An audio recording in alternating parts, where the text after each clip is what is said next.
What's up, guys? Welcome to the live composing show. This is Stephen Melin. Hope you're doing absolutely fabulous today. Happy New Year to everyone. I am just brimming with excitement. Today is going to be a ton of fun. I have no idea how much we'll be able to get through, but we're talking about Lylat Mission. This is the Star Fox 64 live orchestral album that I have been arranging for the last couple months. I'm super excited about it because we're actually going to be officially launching next month. So if you have not yet followed the Kickstarter pre-launch page, boom, boom, boom, right there, go to the link in the description. Heck, I'll go ahead and show it to you because I think this is very exciting. So let's go over here. Left page, boom, shaka, laka. I'm actually going to just link it right there in the live chat. What's up, friends? I'm so glad you're here with me. So, sorry, I have like cat hair in my mouth. That's disgusting. Oh, man. Lylat Mission, Star Fox 64 live orchestral album. So this is something that we're going to be launching next month for the actual Kickstarter. And the official title here is Nintendo's Epic Space Adventure, recorded live with a full 100-piece symphony orchestra and choir and produced as a modern game soundtrack. So what's this all about? First and foremost, check out this brand spanking new album artwork, which I'm absolutely in love with. This is from the illustrious Jonathan Maloney. He's a dear friend, a local here in Atlanta, Georgia, who's just an absolute phenomenal graphic designer, an artist. I'm just so excited because if this whole thing is funded and it goes through, he'll actually be doing all the album artwork for the fancy CDs, panels, and the 6-panel CD and the vinyl record and all of that. So it's going to be incredible. If you guys have not gone through and listened to some of the YouTube videos we've already put out, these are some of the arrangements I've already done. And not to bore you here with all the details, but obviously you guys know who I am. But what we're going to be doing is recording the Budapest Symphony Orchestra, which I've done many times before, and just finished up recording with some new Dark Dice music. And so, like, here's example of the brass. Here's the choir, the strings, woodwinds. But we have to raise $50,000 to do it. It's just expensive. If you've ever recorded an orchestra, if you've recorded, worked with orchestrators and arrangers. Actually, I'm the arranger, but if you got stuff mixed. Obviously the Kickstarter fees, the licensing rewards, it's just expensive to do this stuff, but I really want to make this happen. I hope you can help me make this happen. And then if we can get all the way to 70,000, the bonus tracks we will include as well. So these are the ones that are not currently on the album, but this will get it all the way to 60 minutes, which would just be incredible. And heck, if we can get it all the way to 100,000, then we can do some music videos, which would be really cool too. To have everything recorded live with video and edit it all together to make it look fancy. So boom, super excited about all that. Here are all the people, by the way. Me, hi. We got Catherine Nguyen, who is just a phenomenal orchestrator and sheet music person, copyist. She's done all my stuff on Dark Dice, and she's absolutely phenomenal. She worked with Blizzard. You know her work from Encanto, the movie, World of Warcraft, Dragon Age, Diablo. I mean, come on. Force of Nature. Jonathan Maloney, artist. Already talked about him. Matt Everett. Woo woo. He's in the live chat right now. He's helping with all the album administration stuff, making sure everything works. And fun fact, Fox McCloud is his go-to Smash character. So how perfect is that? I already mentioned the Budapest Symphony Orchestra. We're going to be working with them. And then local here in Atlanta, actually in Athens, Georgia, there's a company called Classic City Vinyl Works. They do phenomenal, really high quality vinyl pressing, and they do these really cool sunburst styles, which I think would be so cool and fitting for our Star Fox theme. Everything will be done legally. That's why it costs so much. Legal disclaimer for today and all the time we're doing these live streams that I'm not affiliated with Star Fox, not affiliated with Nintendo. This is all licensed through Easy Song Licensing, and we're going to do it the right way. So really pumped about that.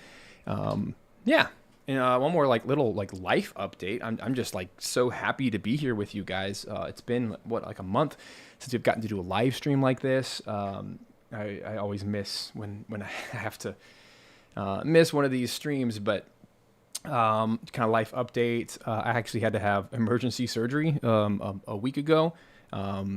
nothing crazy, but my appendix all of a sudden needed to be removed, and that put me out for about a week. Obviously can't stream during that. I'm still recovering, but thankfully I can finally get back on camera and finally be back in the studio and working, and so all is well there. Yeah, and I had a good Christmas and holiday season with family, lots of resting, and honestly, if there ever was a time to have a surgery, that's a pretty good time because you have help with family and everything. But yeah, all the kiddos are doing good, and I'm excited. Got lots of music work I'm doing besides this, and I don't know why I'm crazy enough to add a Star Fox album to my life on top of my normal work. Working on a documentary right now, working on a couple of game soundtracks, really 3 game soundtracks, but in different, various stages, like beginning, middle, end. Of different ones, and constantly having conversations with game developers about new projects, and it's just super fun. Obviously doing Video Game Music Alliance, and just a quick little shout out.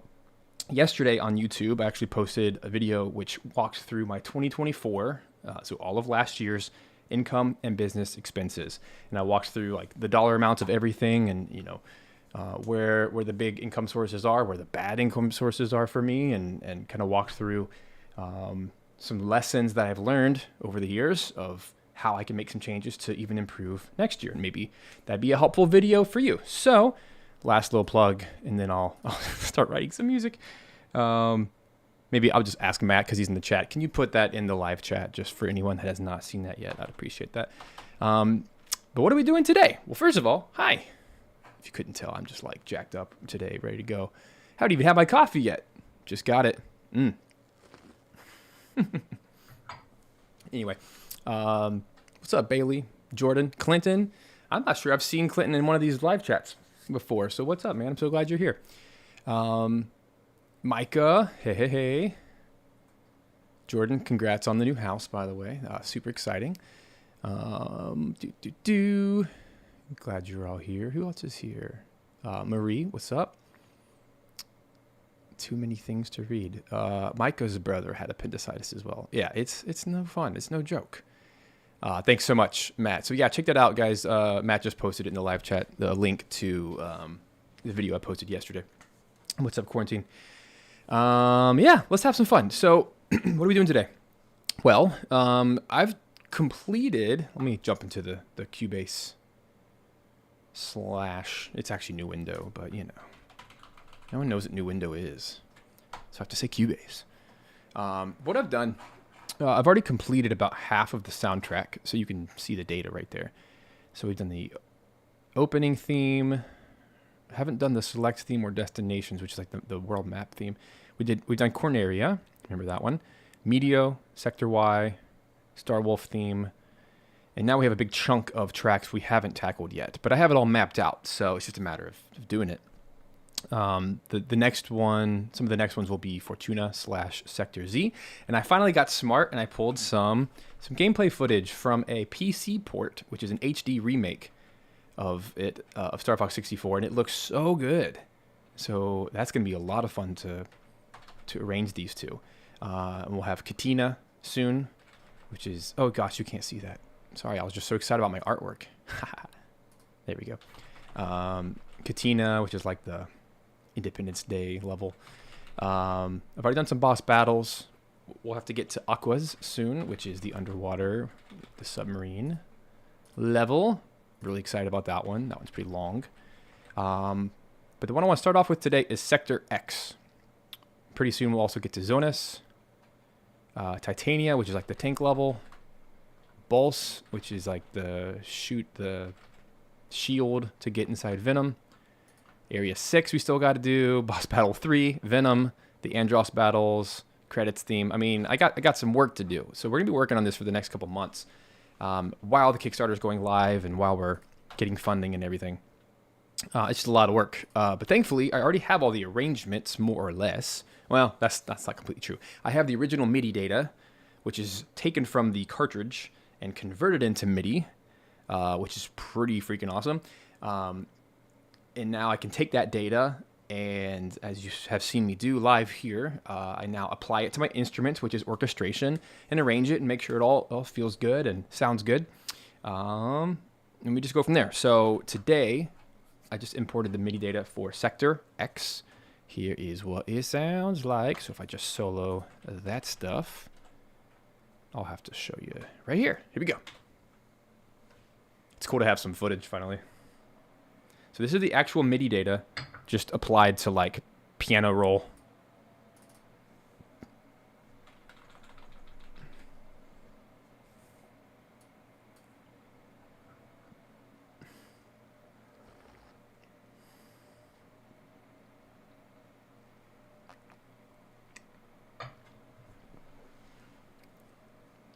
All right, so that's more or less what we're working with. Time signature wise, this is interesting. It starts off with a little 2-bar 4/4 intro. So this part, this is only happens one time. No audio. You guys don't have audio? I'm over here playing. Oh, I didn't hit the start button. Dang it. This is what I get for being out of shape for a week. Oh, for a month. Guys, you let me play that long with no audio? Come on. Okay, well, you heard me talk over it. Basically, this is the 2-bar intro. And then the actual loop starts.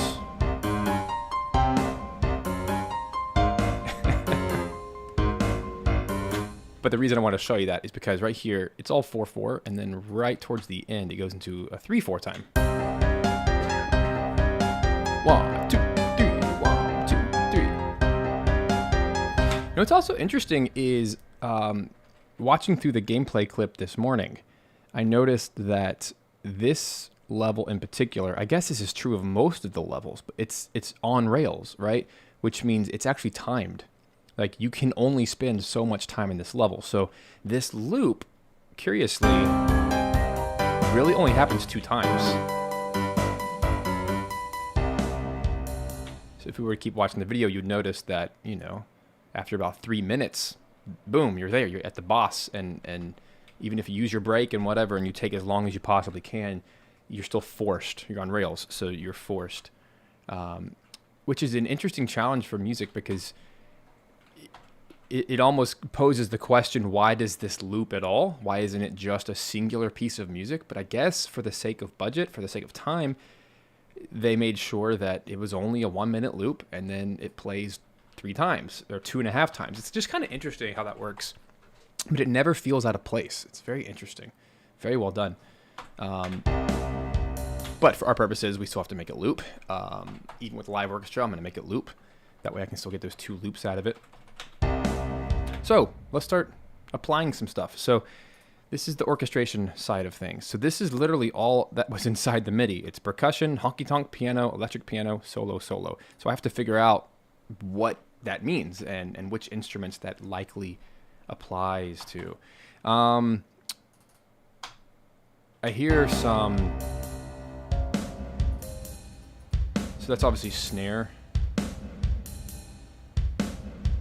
and cymbals. And then down here,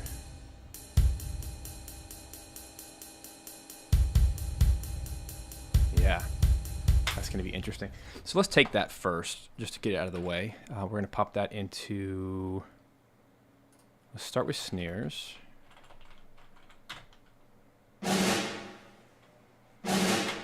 We'll also copy it into my crash cymbals here.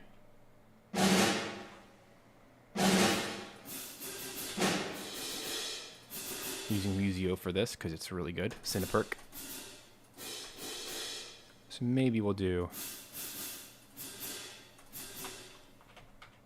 like this. See if we can zoom in and grab all of the things that look like cymbals. It's obviously not that. This is all the kick and snare because that's like a traditional MIDI 10 channel. If you've worked with MIDI before, you know that channel 10 is the percussion. So it's basically a drum kit is what they had to work with.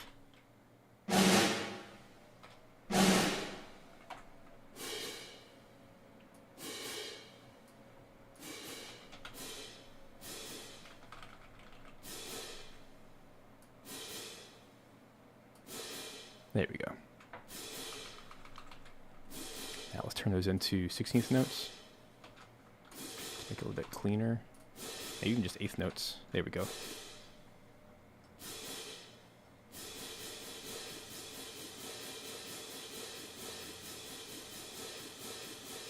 It's not bad.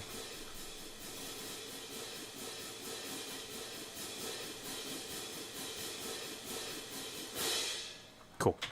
The other thing I watch out for is this original MIDI data pans.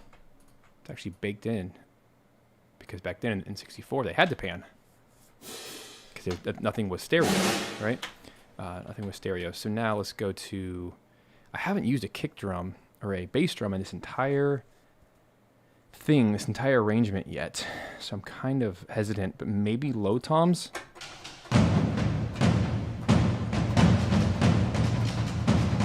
Be a good spot to copy that into. So let's try that.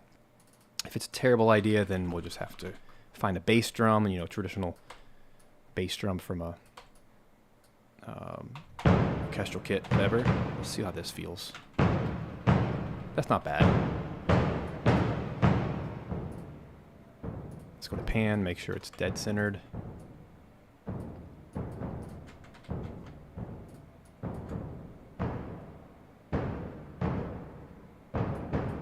Not bad.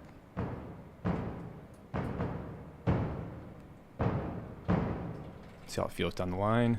Yeah, that's too much.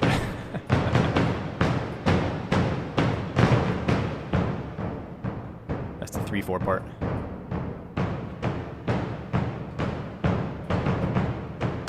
Cool, that'll work. And then let's grab. So we have our low toms, our crash cymbals, and our snare. Let's fix the snare part. I'm going to go ahead and change that color. I replaced my snare with Cineperk snare because it just sounds really good. So that's why I have two of them. Which makes me wonder, do I have anything in that? Let's do this. I'm trying to consolidate my tracks so I don't have two snares. Alright. Let's go back. It obviously sounds really bad because it's there's too many things going on here. So the snare is actually just that D note, or it looks like an E flat. So that's the snare line. Because back then they had to put all the percussion in one MIDI channel. So now let's go to my snares.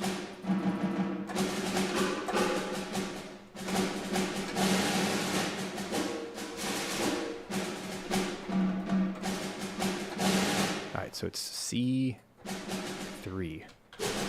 That's where everything's hanging out. Let's listen to it. This is probably the most convoluted part of the whole thing, is trying to decipher where the percussion goes.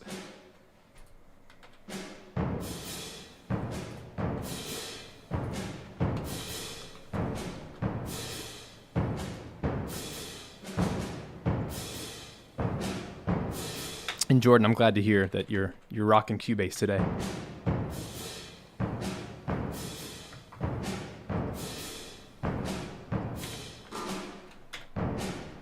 That sounds okay.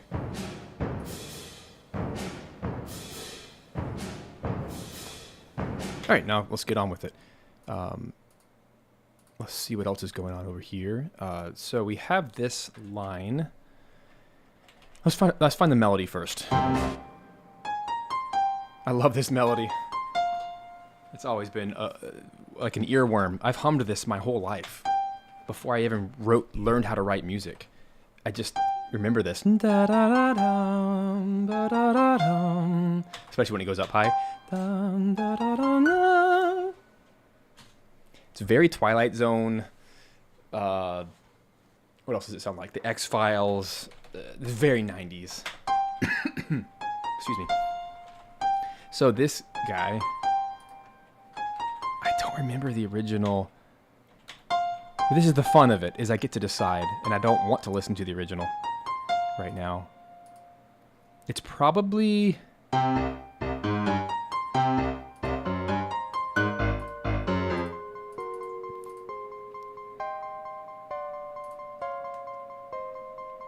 trying to imagine what instruments this. This sounds like woodwinds. I feel like this whole thing needs to be woodwinds. So let's start with that and just literally drag it up until we find, maybe start with the woodwinds ensemble and then go from there. Kind of parse it out.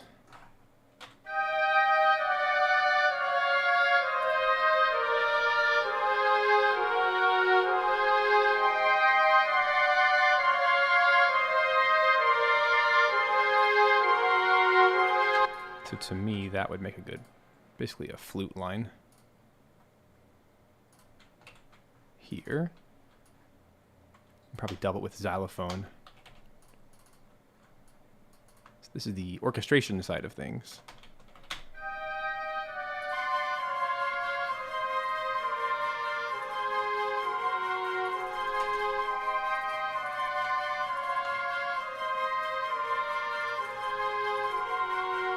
Volume wise, take it way down. Let's check the panning just to make sure it's not screwed up.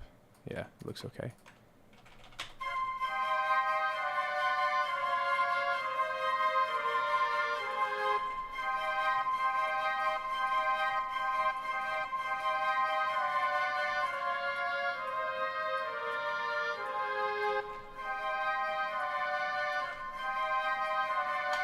All right, so let's take this line. This feels like a perk line to me. Just that, and we'll slide it into either marimba or xylophone. Oops. Yeah, that feels right.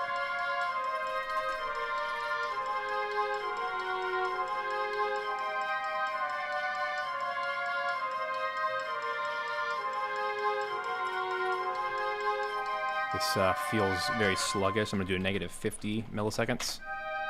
So Cubase feature. This is one of my favorites right here. If you go to any track and go up here to the top left inside the inspector, there's this little watch. It's called time delay. I do this regularly with MIDI because some samples are just slow. They're just baked in. Typically strings or woodwinds, sometimes brass. The sample itself starts something like 50 to 200 milliseconds later than it should. And it's baked in. I've made sample libraries, so I know why.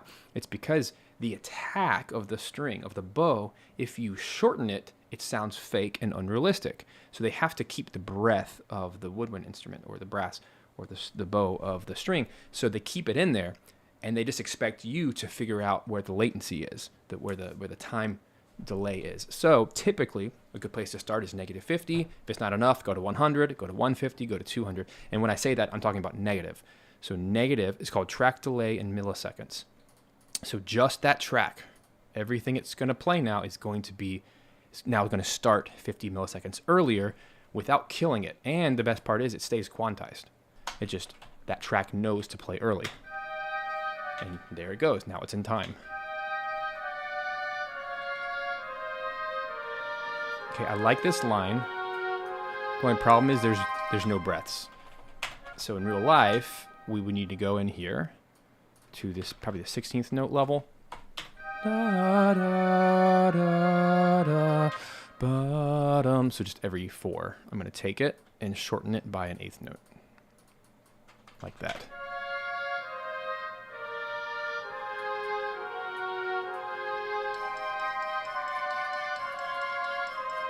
Just give it a place for breathing. Make it more musical.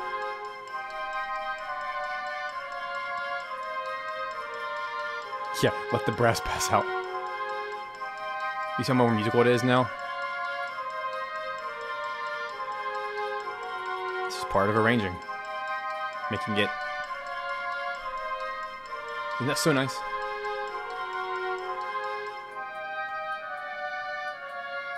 Otherwise, they are going to pass out. They can't do that.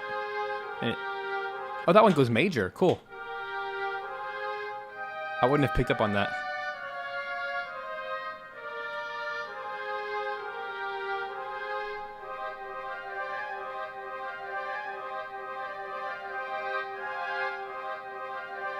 All right, so this is where it gets a little bit trickier.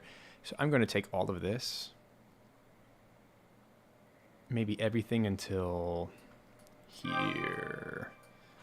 Hit my, so in Cubase, you can create a shortcut called locate. So for me, I just use the key L on my keyboard, and look what happens. It moves the cursor to the beginning of my selection. That way, when I hit cut and I go over here to where I want it to go, boom. Now it just moved it to a different patch without having to finesse it. It put it exactly where I cut it.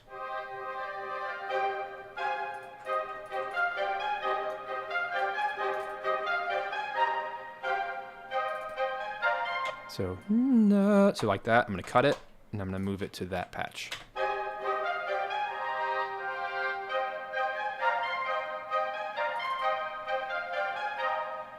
There's another one. Take it out, put it in the...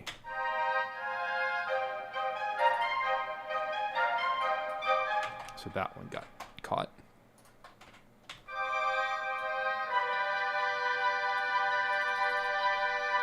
So what am I going to do with this? Well, this is where the orchestrator / copyist comes into play.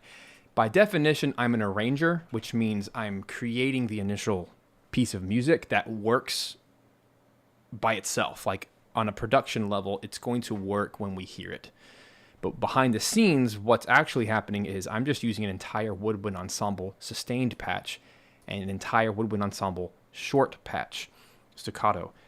But the orchestrator is going to take this. There's no new notes being added, but what she's going to do is Catherine's going to take this MIDI. It's going to be 2 MIDI channels, right, that I sent her, or 2 audio files. And she's going to throw it into Sibelius, and she's going to just take the 4-part harmony and extract it to flutes, oboes, clarinets, bassoons. I can do that, but it's just very time consuming. I'd rather pay someone to do that. Because you got to do that at scale, right? And she'll also go through and mark which sections need to be played twice or doubled, or they're called cues, like a separate pass, that kind of stuff. And that's just so helpful to have another person do that, instead of me going through and actually deciding, oh, the flutes have to have these notes, the clarinets have to have these notes. And sometimes I do that. Like in this moment right here, I know I want the flutes to do that note because it makes sense based on the harmony that this is oboes and clarinets, maybe even doubled with bassoons. Makes sense, kind of? So this is the separating line between arranging it and orchestrating.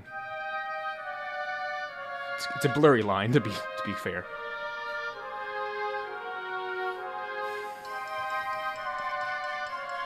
All right, I think we're good so far.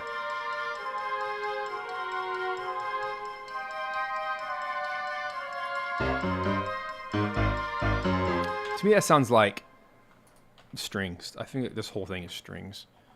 So this is sloppy to just put it in the strings, but I gotta start orchestrating it. And I kind of halfway orchestrate things.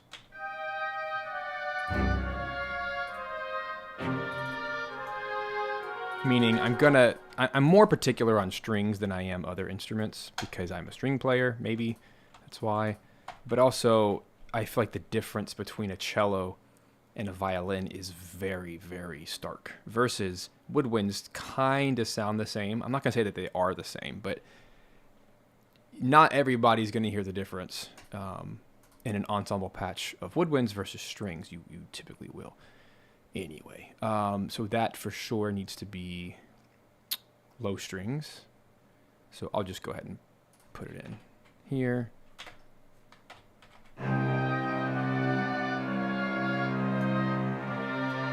So that's literally just an octave, right?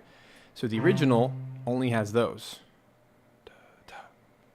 Let's go ahead and leave off the 8th note on the end. I like that in cello, but let's also double it in bass just to give it some girth. Which means it's going to be an octave lower than written, right?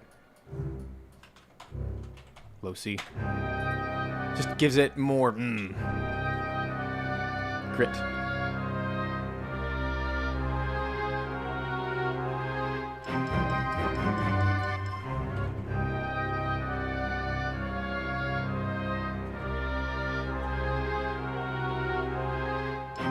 And you need that little gap there, the little 8th note, right, to kind of give the strings that half a second to bum bum to get into this. So So this is where a string ensemble will fail you miserably. There's too many things playing, right?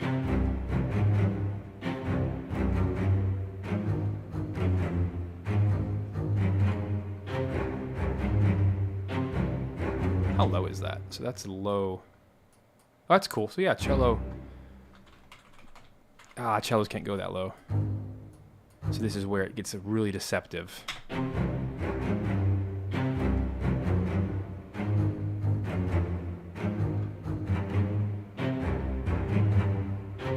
I'm going to take this entire patch here, this whole section, and let's go into the cellos, basses, and violas to really parse this out, because this is where the orchestration matters most, because this is unplayable as is. Cellos can't play all those notes, which creates a big problem.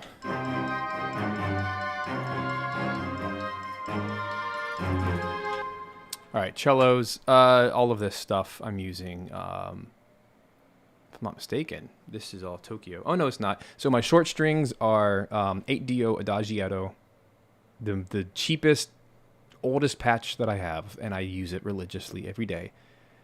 Adagietto is so good for short strings. It still is, especially in the low strings. And then for the legatos, I'm using all of the Tokyo scoring strings 2.0 because I think that's the best legatos out there. Now this sounds weak because there's no double basses in it yet. See, that's where we get in trouble.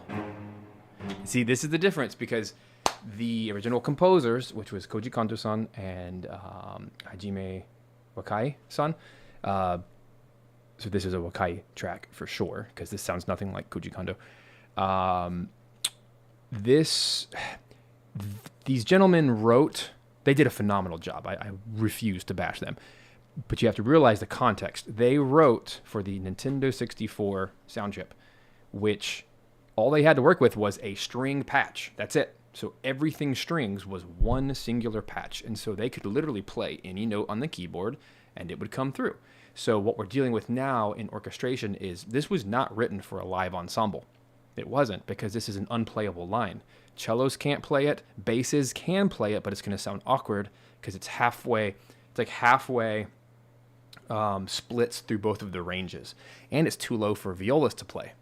So this is just a super awkward line. And you'll also notice that the timpani all throughout this soundtrack is just bananas.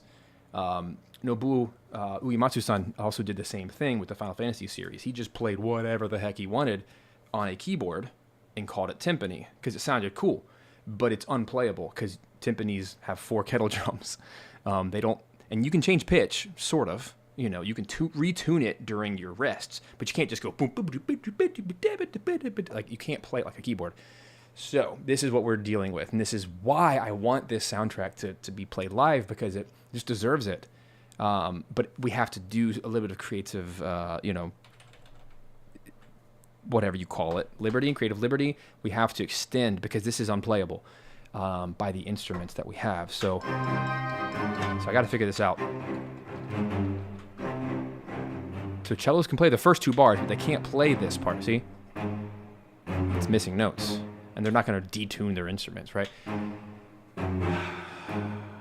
So I guess really the only solution I have that would make good sense is to copy that, put it in basses, let the basses play as is, and then take the cellos up an octave. Let's see if it even works.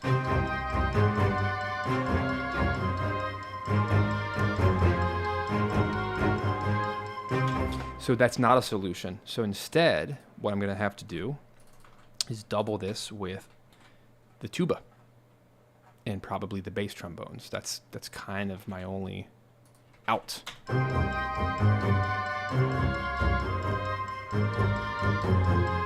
Let's just play around with it for a minute.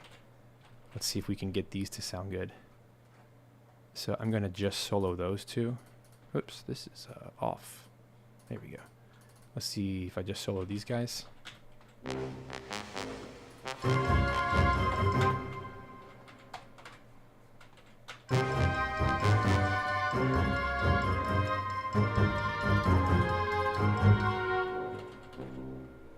Okay, let's get all of our volumes up. This might be an octave too low.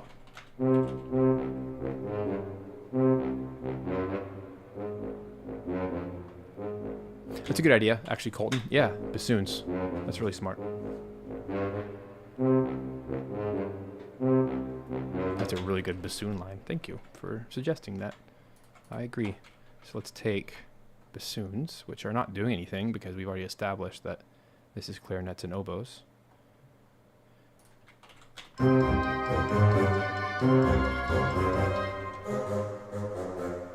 Cool. Great suggestion.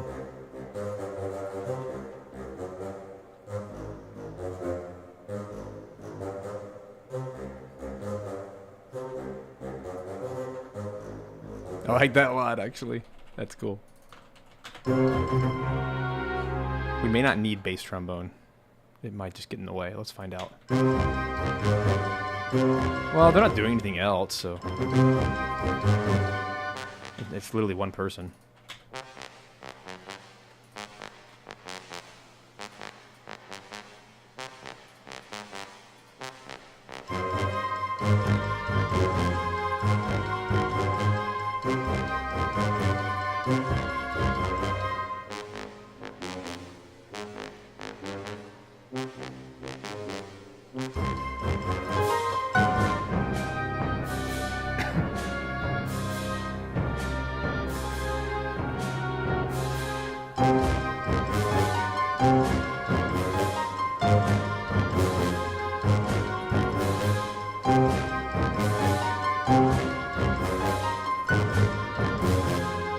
Wow, you hear those woodwinds? They're still too late. Let's do 100 milliseconds.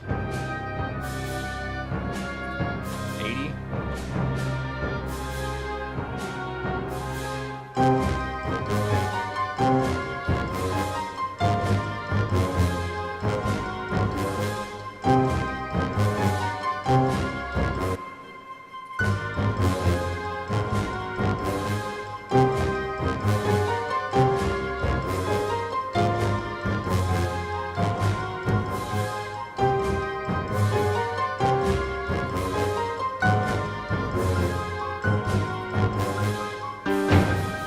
Oh.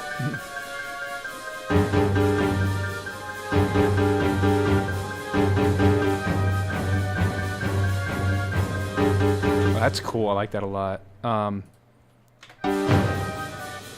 I don't like is the intensity of those toms.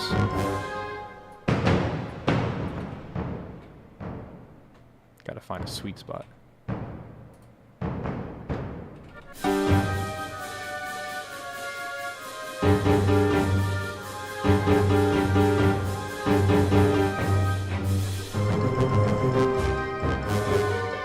Alright, this line in the MIDI has got to be brass. Here, I know you can't see it. I'm going to move it up to my horns. If you guys have not checked out these horns, they're still my favorite. They're a little old. They're called the 8 Century Brass. Phenomenal.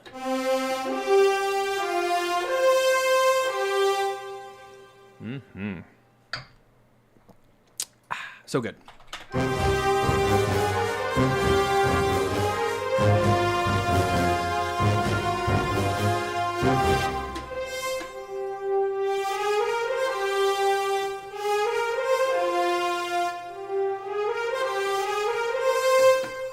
Dang it. It doesn't go that high.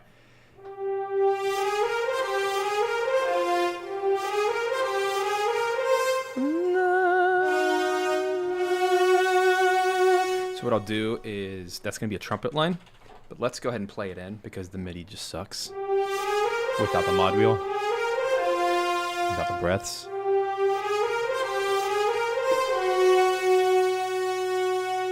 Do like a little decrescendo there. Here we go.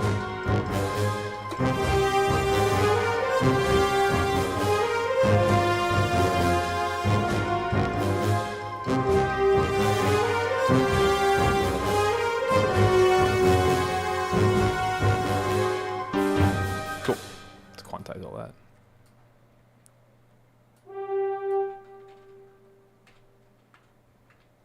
I guess those are all eighth notes. There it goes.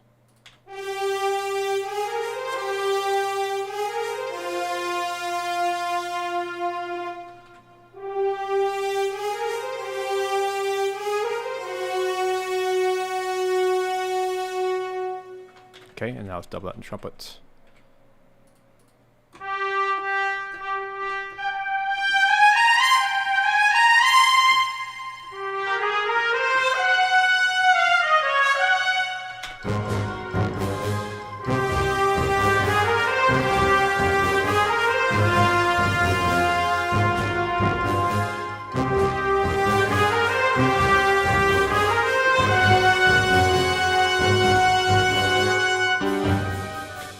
Yeah, the hi-hats are not hi-hats at all. They're just like bad cymbal crashes at the moment. Remember, you just got to take this thing one step at a time so we don't get overwhelmed or get stuck in the details that are not as important yet. I'm all about the details, but got to focus on the meat first before I get all the shiny.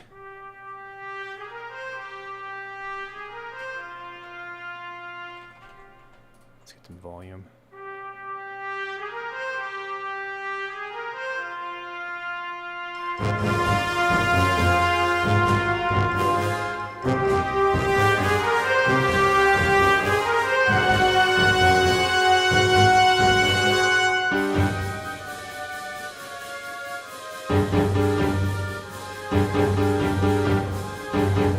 Here's another creative moment where I just simply can't do that. It's really bad. So what I'm going to do instead is make that snare.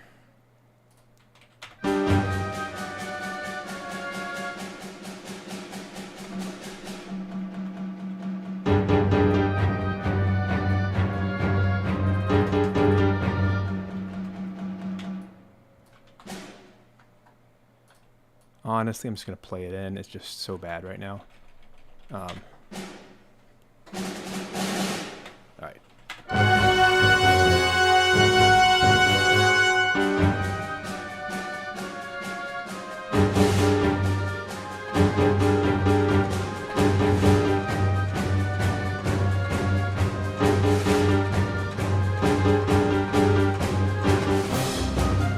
Yeah, that's what we need.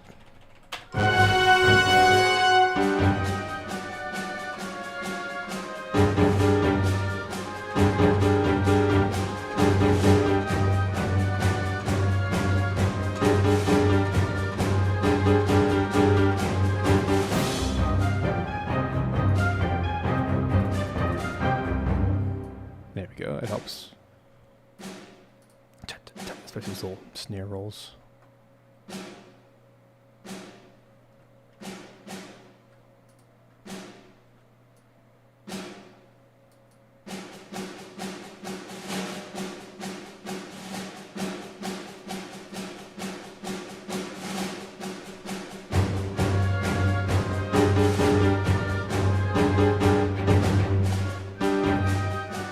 This is a moment where these mod wheel needs to go up in the woodwinds.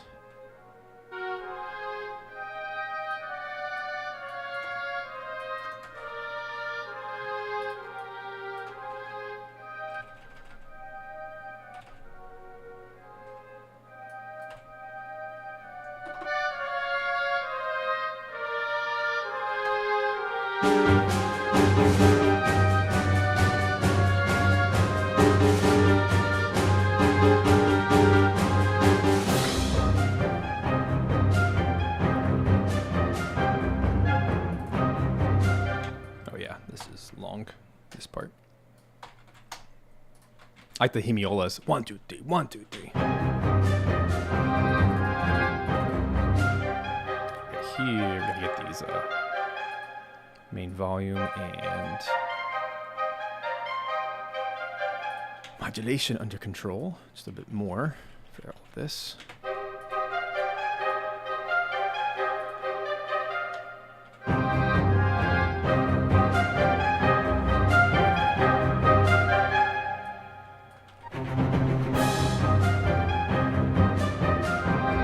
This is a string line. It's got to be. It's like this whole thing. Let's take it and go to strings. It's violins, so let's go to short and long here. Let's see what that feels like.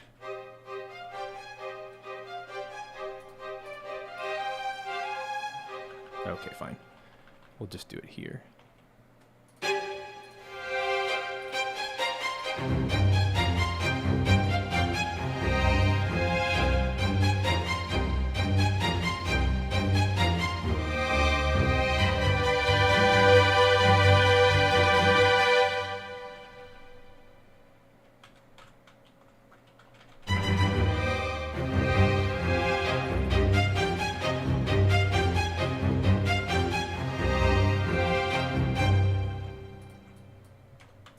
Remember, these are just placeholders.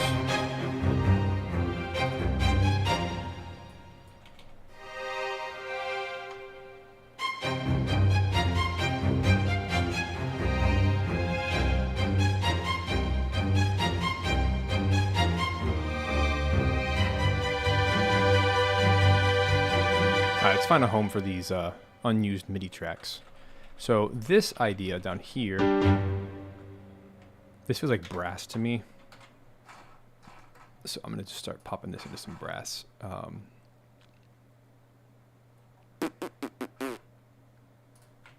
see what that feels like.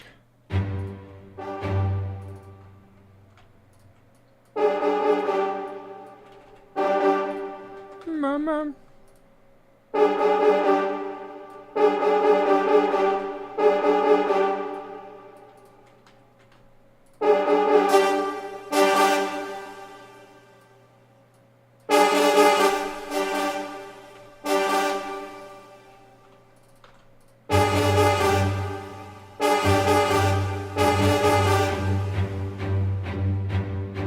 Subtypical.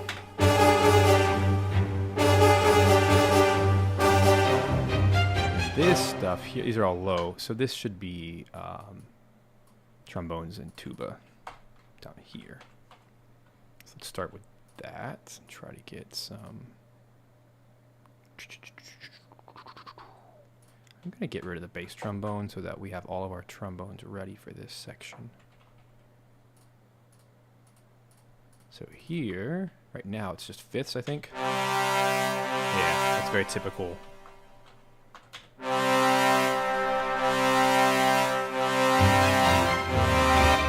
I'll just copy that into the lowest note. Here.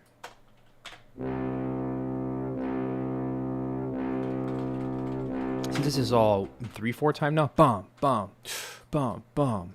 So I think we should do everything as like an eighth rest between all of them. Looks like that stops happening here. Just to give a little breath. So let me do the same thing. Hope you're following. If not, well, just wait. And you'll hear it. But right here, I'm trying to make sure that everything has a breath. So trombones can double. They don't necessarily triple, so we'll have to get the horns involved here. So what I'm saying is like right here, this is where the horns get involved. So I'm going to take that note away. So this is orchestration right here. And let's add the horns in there with that note. Just trying to like stack these up. Way louder.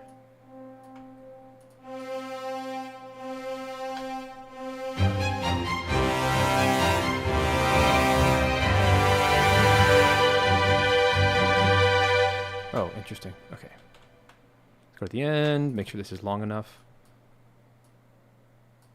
So I'll just double that. Na G.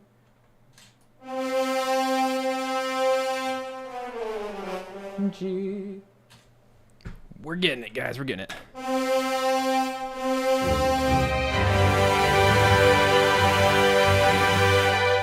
And the actual loop punches in here at 425. So when we go to the end,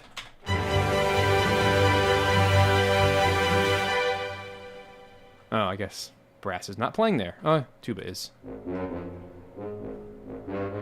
So it'd also be a really smart thing to only record one instrument instead of bass trombones because it's difficult.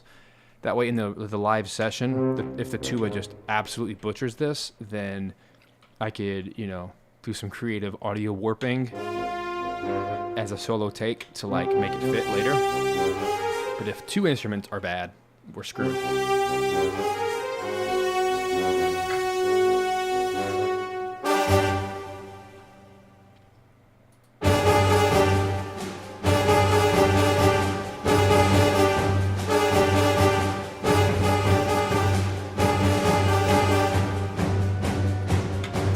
I want to double this in strings. Because all that's happening is the bass. Yeah.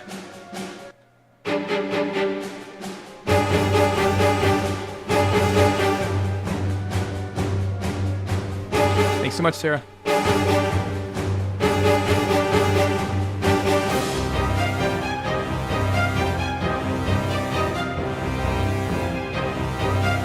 So we're still missing this entire MIDI down here. Haven't even implemented it yet. So let's see what that's all about. So this is the actual melody. I think the original is a piano. But you know what? We haven't used the choir. I feel like this entire thing could be choir. Kick some booty. So let's take that. That'd be a really good female vocal line. Where did I put them? They're the green, right? Okay. Right there. That's going to be cool. Let's get that in there. No, no, no, no, no. And it can just be Oz. Let's just do Oz. No text needed here. Probably need to do it an octave lower. Oh, that sounds good.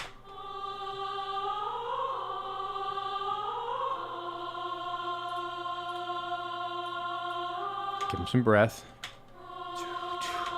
Bum. Probably a whole beat.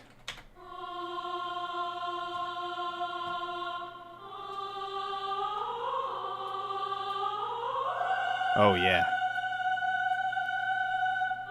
Perfect.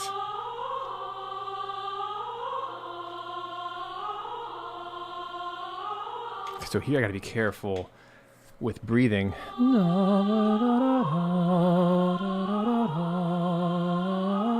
Dang it. We'll just have to do it here. 1, 2. Ba-da-da-dum. Let me sing it.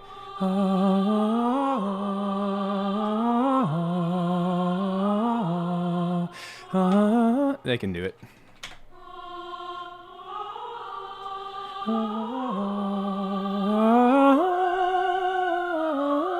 That's so challenging. We'll just have to do it there on both of them.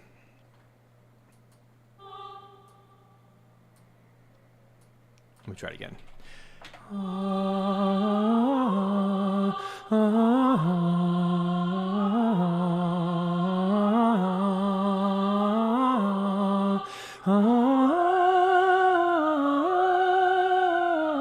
Perfect. And then it just trails off. Yeah.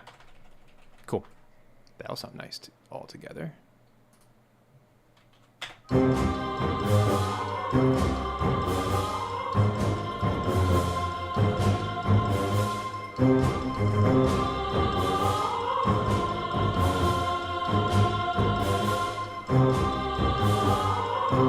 Since the high strings aren't doing anything, this would be a great time to double.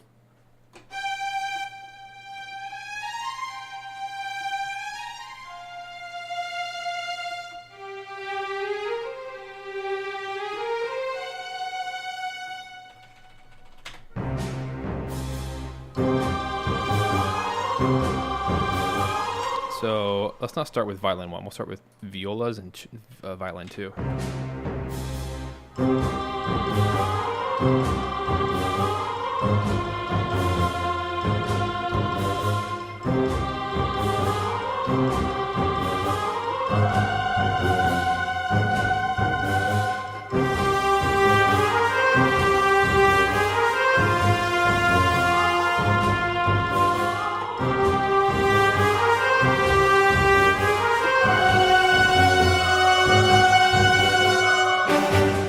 Oh, that's cool. I didn't know what the hell those moving notes too.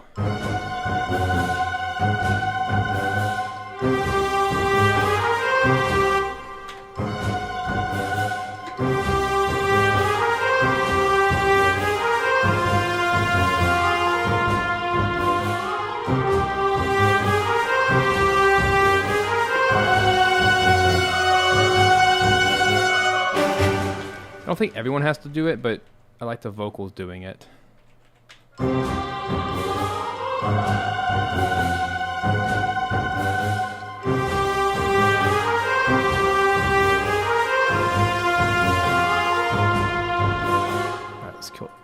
make the volume less.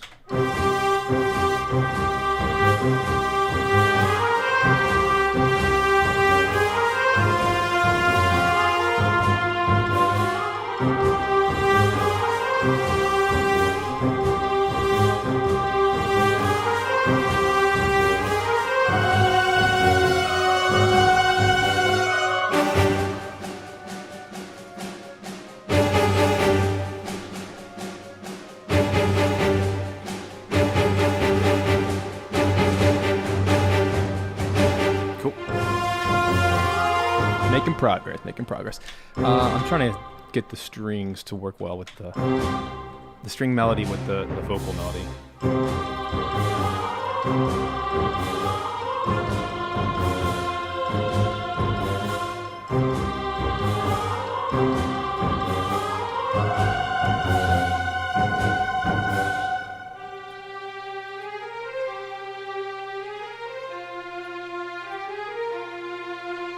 All right, I'll teach you guys a trick real quick. When it comes to legato patches, you want to keep everything quantized, right? And squeaky clean the best you can. But as soon as you make it too squeaky clean, it actually kills the life of what I played in, as you're starting to hear right now. But let me get the notes first.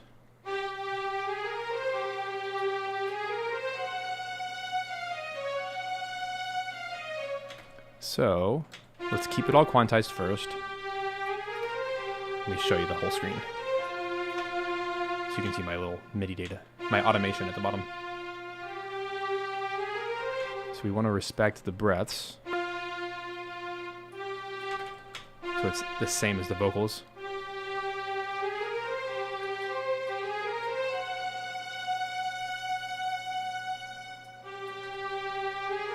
Let's keep it going. So we already decided here that we're going to cut off the second.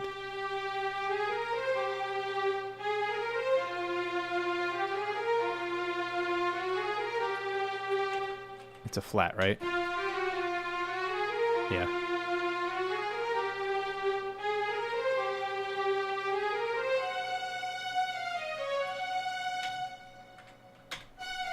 Okay, so now it matches, but here's the problem. The legato is not being activated because nothing's touching. It's called the aftertouch. So the secret is to select every note except for the last note of the phrase.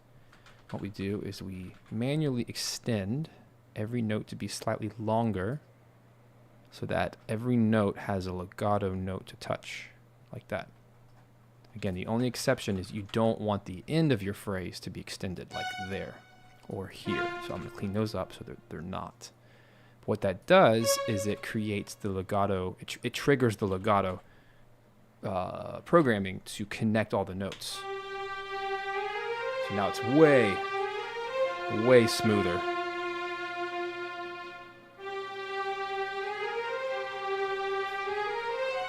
So good. If you didn't know that, it's okay. That took me like 15 years to learn.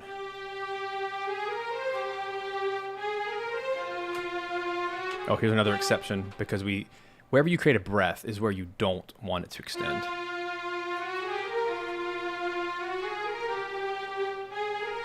There we go. Here it is with the vocal.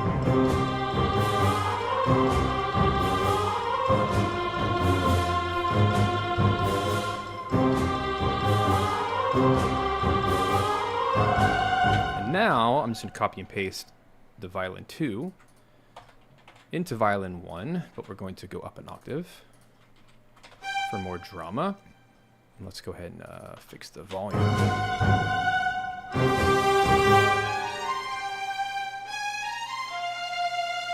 Nice. And then this part, let's double with viola because they're not doing anything.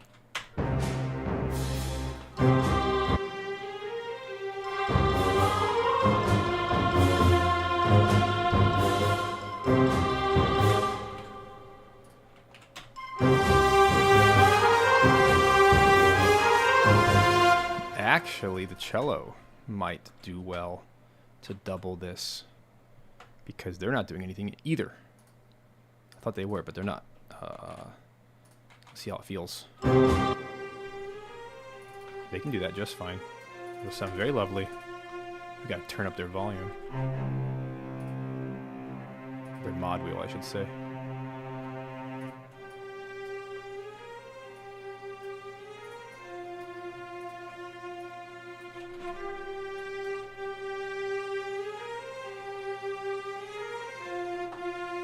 Sounds good.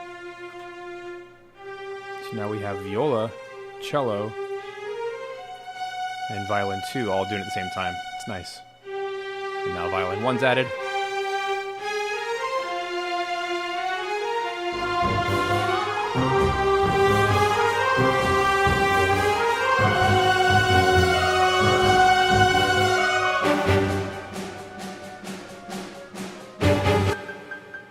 Alright, so this is just another line that can go to the xylophone. If you guys remember, we did that earlier. So I'm just going to take that, pop it up, see what the xylophone's doing. Yep, and they just finished the other one, so you might as well keep it cranking. See that? Like that. I mean, it matches just fine. And the flutes, they shouldn't be busy because the descending stuff is all clarinets. Yeah, see? That worked out fine. Flutes will go here.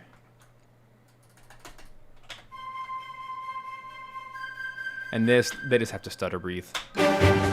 There's 2 or 3 of them, so... Actually, there are 3 of them, so they can just take turns breathing whenever.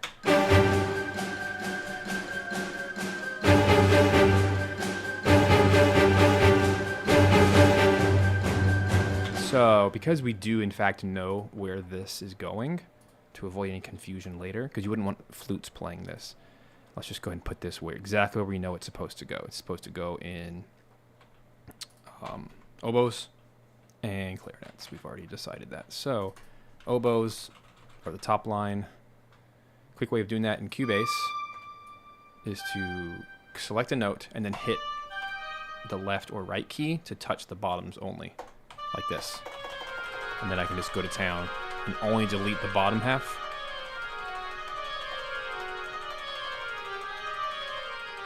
There we go. I'm sure there's a faster way, but it's pretty freaking fast in my eyes. And it's foolproof, so now I'm going to select the top notes for the clarinet and get rid of them.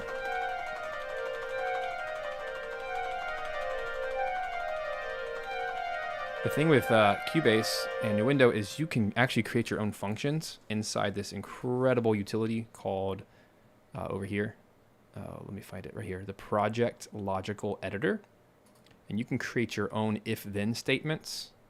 So you could absolutely make whatever function you want. And then once you create one of those, you go into your key commands. And when you show your macros, whatever you created is now in the giant list of all of the commands. And then you can actually assign your own key command to it. And that is how I've made some really interesting commands with my Stream Deck, that in one button I can do all kinds of functions. Reaper does something similar. I just think this is more visually pleasing. And I think it's more powerful. Just my opinion, but anyway. All right, oboes. Let's just check those out for a minute. Make sure they're good to go. So that's my oboes and my clarinets.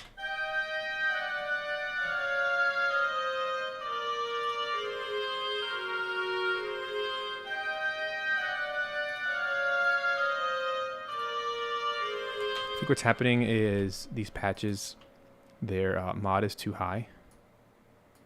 That's why they're very bright sounding instead of mellow. This is Nuendo. It's Cubase Pro. It's the same company. It's literally the same software, just with more features.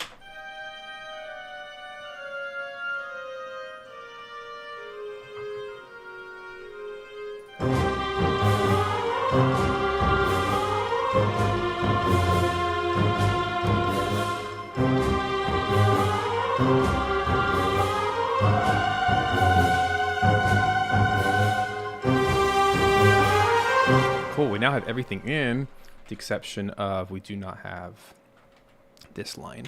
Oh, that's cool. That sounds like xylophone. And then they're available, so let's do it. Yeah, easy peasy. Might need a little bit more. This level always made me feel like xylophone. It's a little bit goofier of a track. And the boss at the end is super weird and goofy. The big robot. Like, this feels like, you know, Slippy's level. And Slippy's a toad. He's weird. He's a smart nerd, right? It just kind of fits. You know what might be nice, though? Is if we double some of these things with harp. I think I have harp loaded. If I don't, I really should. Oh, there it is. Yeah. Let me see which harp I have loaded. All right, let's do this. I don't think I have any. Yeah, I do have some harp in the score so far. I'm going to try something. I don't want to kill that harp just in case I need it again. But I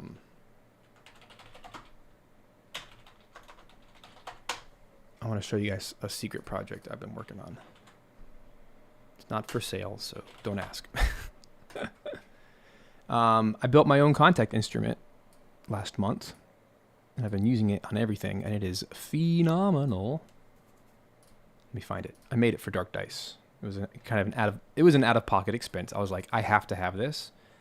I've never played a harp VST that I actually like, so I went out of my way to hire the phenomenal YouTube harpist Samantha Ballard to create my own harp library, and it is so good. It's exactly what I need. It's nothing I don't need. It's a lot of work. It took me about a week to get it all recorded and set up and everything, and it was not cheap, but it was something I was very happy to do because I just flipping need a harp that works.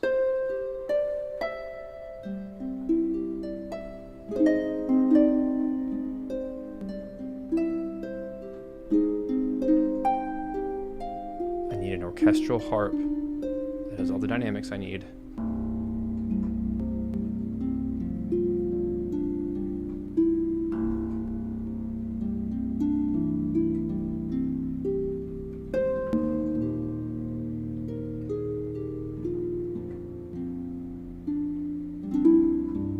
Oh, so good. Here's the thing. When you make your own samples, you get to make them exactly the way that you want, that is perfect for your writing style. That's the whole point. I've never found a harp that I liked because it's not my writing style. This is my writing style.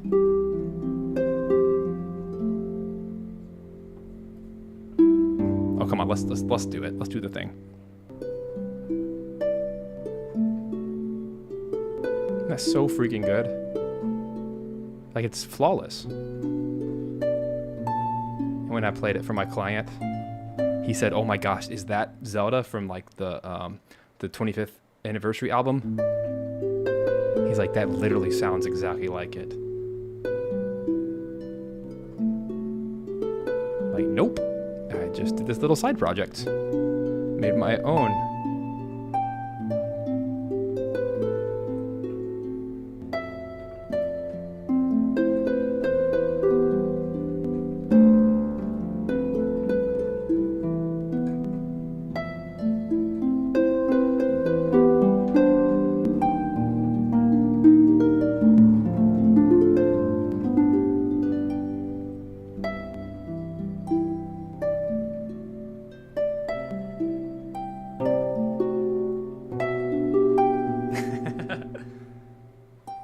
What's the chic or the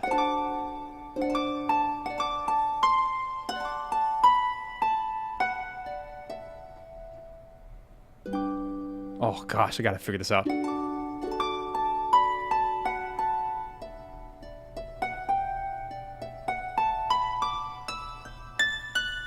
I had her literally record every note on her harp multiple times at all the different dynamic levels. So no, I did not skip a note. I did not do any stupid pitch bending. No, I want the real thing.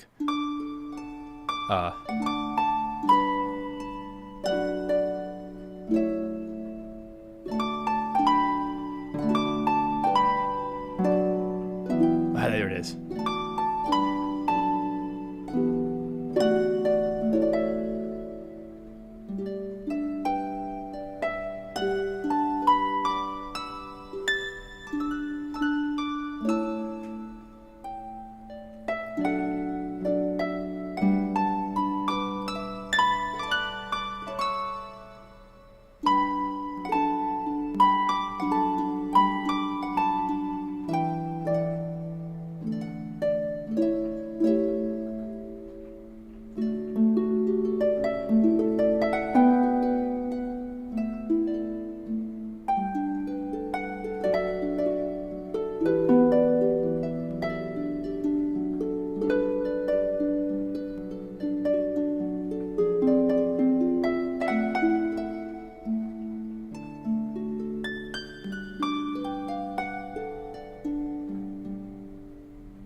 I'm excited to use this on things.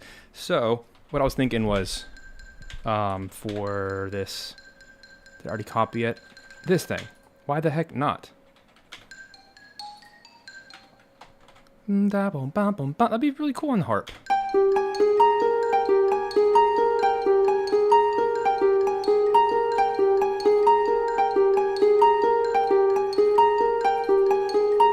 So here's what I've learned about working with this harp. Because it's not perfect, because I haven't painstakingly gone through every single... I've tried going through every single note, and like, it's thousands of notes you have to go through and like shave them all perfectly so there's no pops. That's why you kind of hear some of the pops. So what I'm going to do, what I've learned to do is this. Here's the quick and dirty way. You bounce it in place, like this, and then you quantize the audio by hitting this button right here. This is another Cubase special.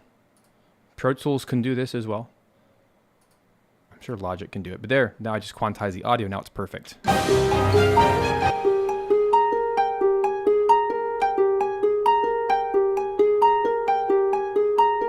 There it is. Let's put the reverb back on and turn it down a little bit. I'm going to pan it left, because in an orchestral setting, it would probably be more left, like 20% left.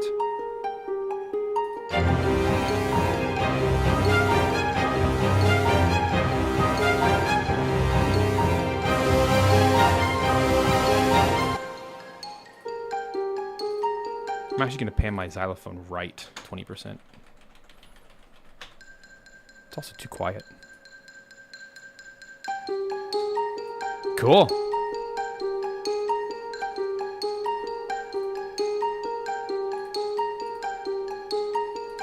Might do quarter note. No, that was worse. Maybe I can do 16th note, because it is every other. Da, da, da, da, da, da.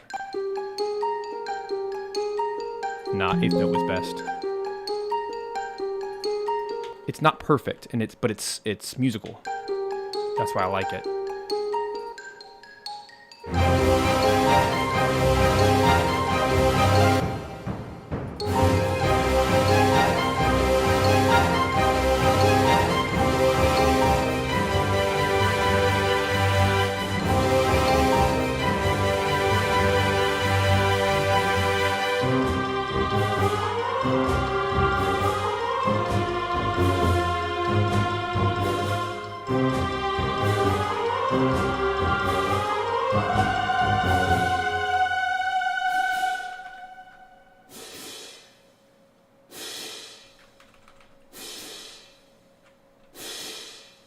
Can Piata do that?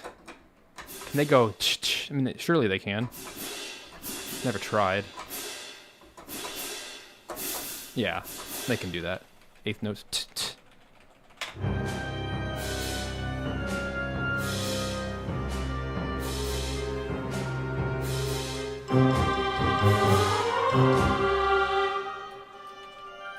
Let's get this all balanced.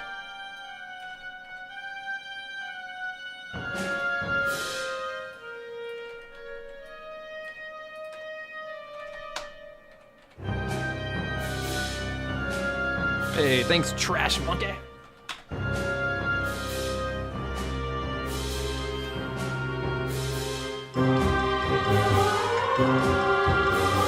I think the cymbals are ruining it. I get the intent of the original, but the original was like a hi-hat. It wasn't a crash cymbal. So I'm not just going to all of a sudden introduce rock instruments for one track.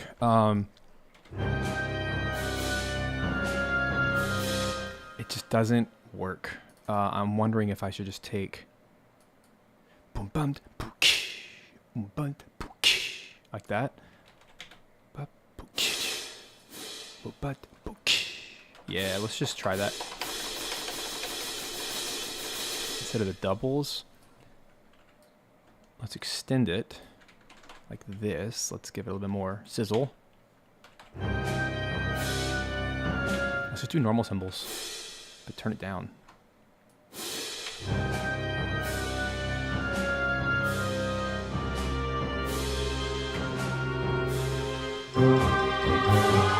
Is that more annoying? I don't know.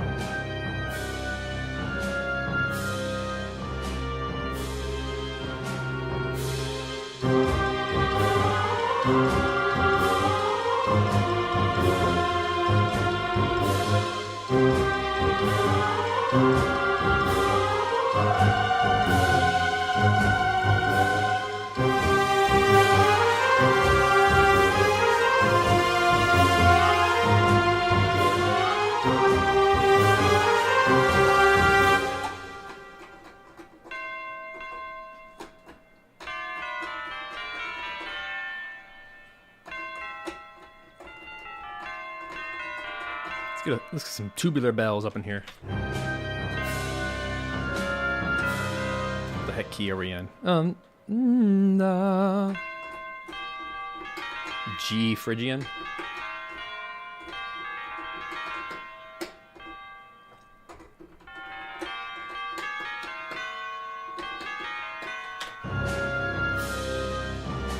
We're getting there, guys.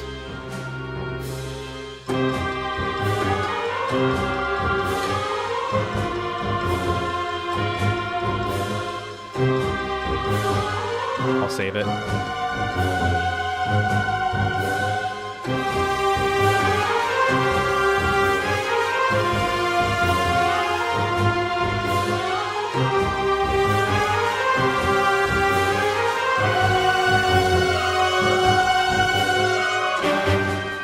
That's a good spot. It's a big old G right there.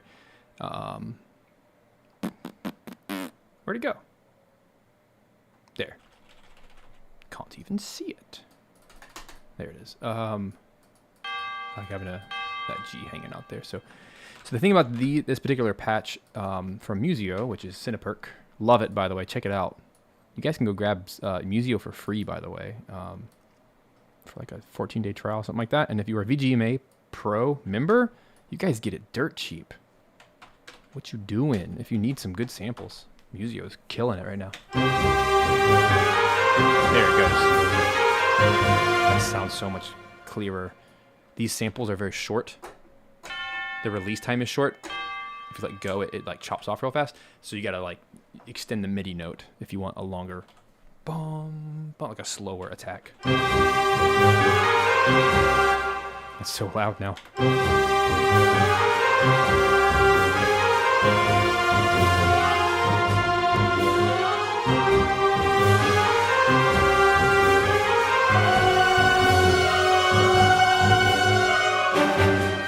Yeah, I like that. Boom. Where are my crash cymbals after all that?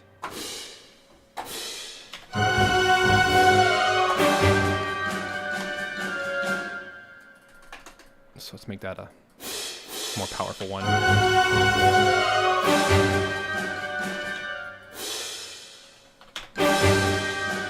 There it is.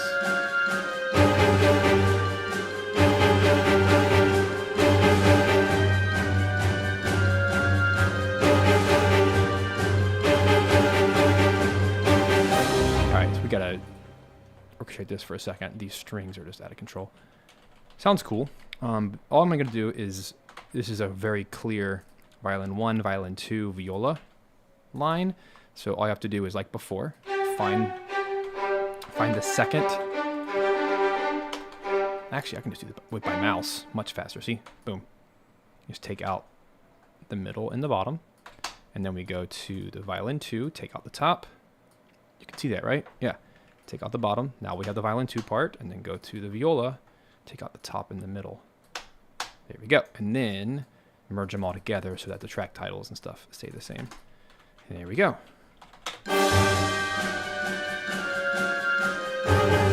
That way it's the actual, like, more realistic volume and size. Because anytime you have a string ensemble, it's going to be like 100 strings playing. It's stupid. Instead of like the 10 plus 8 plus 6 that should be.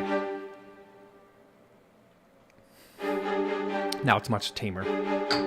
But because it's tamer, I also need to go in here and up the velocities because they're just kind of weak now. So the quickest way to do that is just take my mod wheel up and my main volume up in each of them. Like this. Nothing crazy, but enough to make that more significant of a moment. Like that. There we go.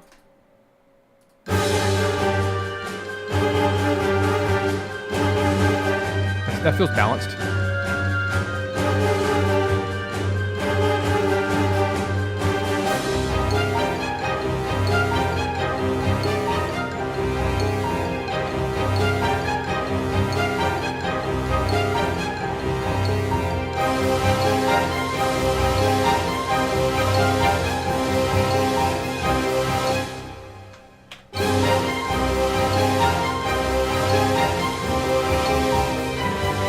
pushing the harp back by 30 milliseconds.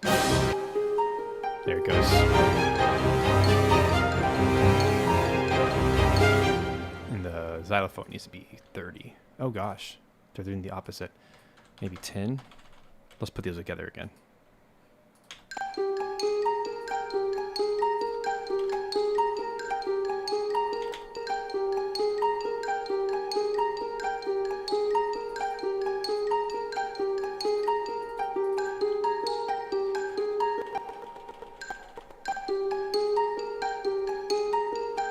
There we go.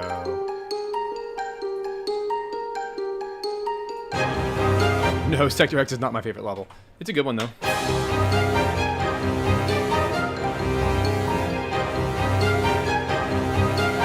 This looks good except for like one moment it gets off.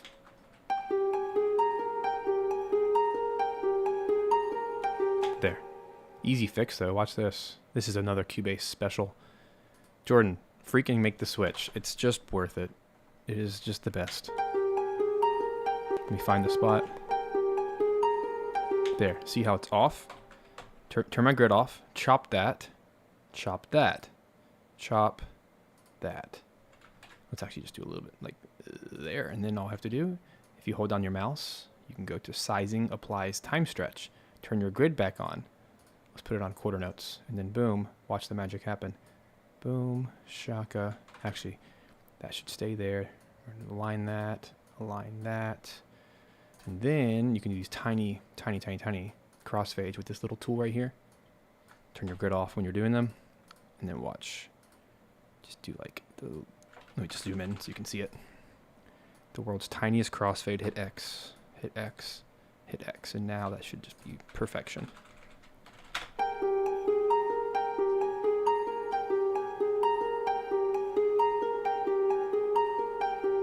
There it is.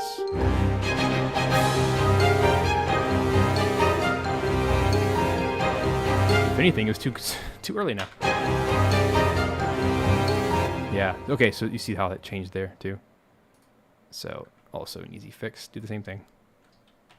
Just gotta put it on the beat. Is all that requires. Go back to my little crossfade. Because if you ever do any kind of time stretching, you have to crossfade, otherwise it'll have a little pop.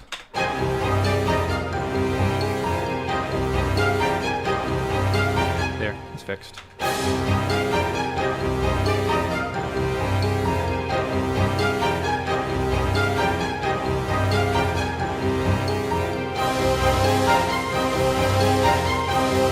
Well, that sounds stupid. Let's do this. Ta, ta, ta, ta, ta. I mean, literally just... Oh, this is so annoying. It doesn't translate well. So we're going to do crash cymbal. Where'd you go? Just going to do that.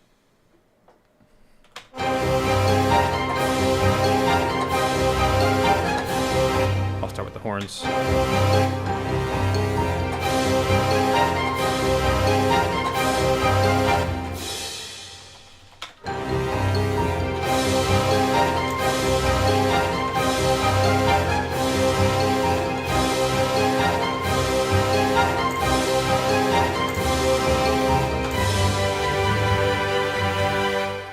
So much cleaner. Yeah, I'll go ahead and make them all long like that. And then we'll take the snare.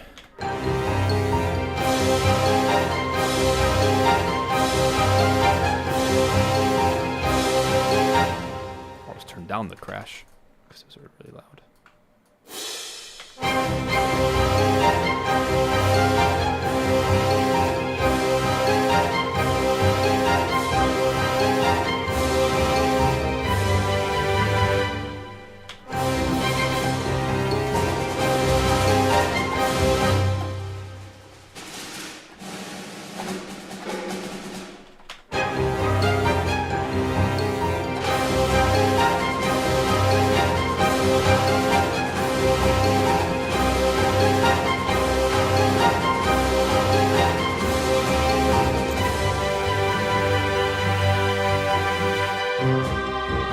That helps.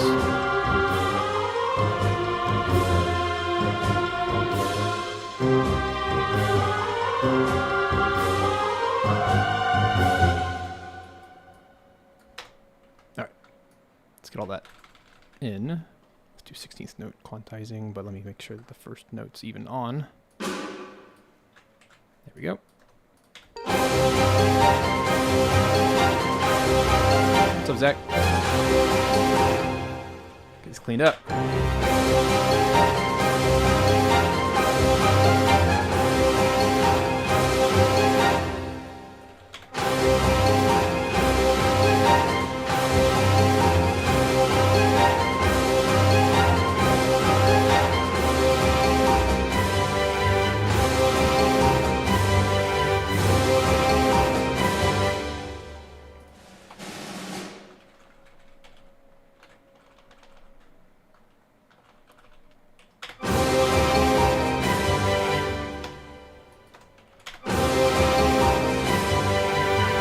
All fine except for the velocity is a little too intense on the highest note, so I can go into the velocity right here. Just select the the notes that are the top notes and just take them down a little bit so that there's none of that popping sound.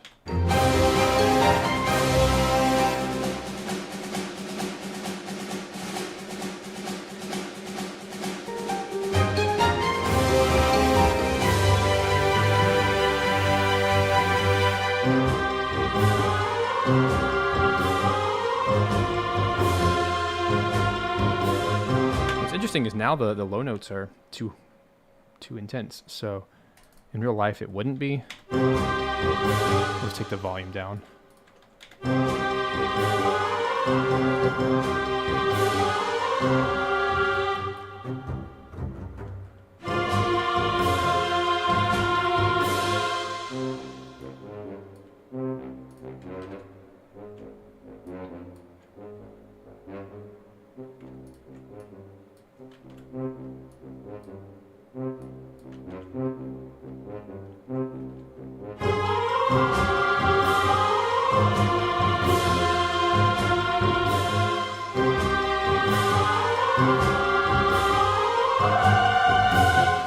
Let's get the males in there too. Might as well.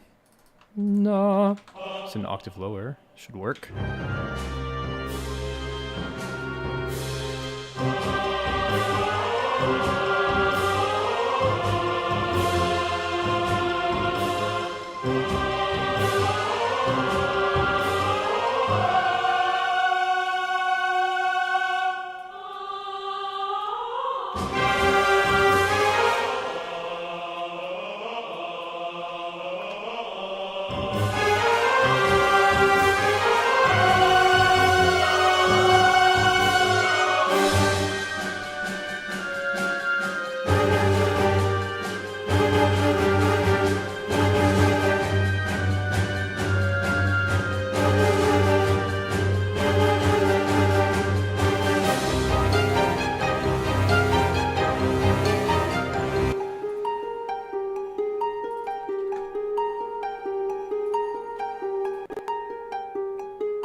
There we go. Make it fit better.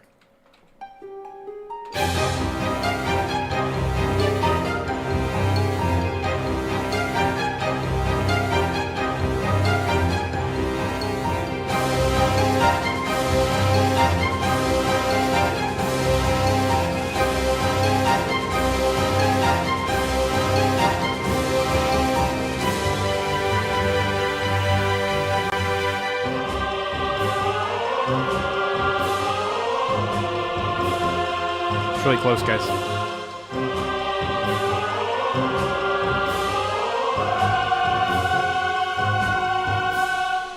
You're a little too quiet. It's quiet. Too quiet.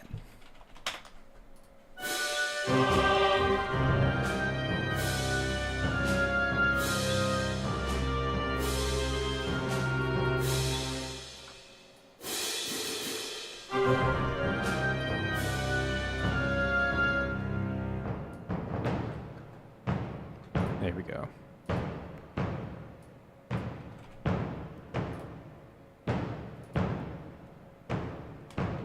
oomph.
That could help some timpani.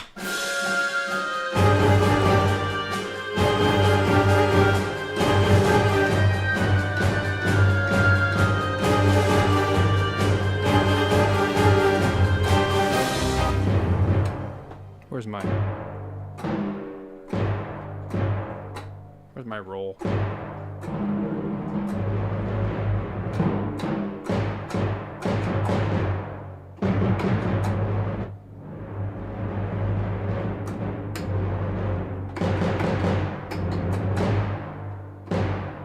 That'll help.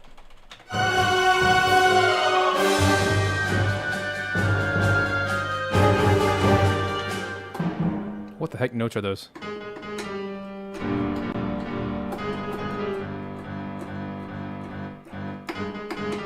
All right.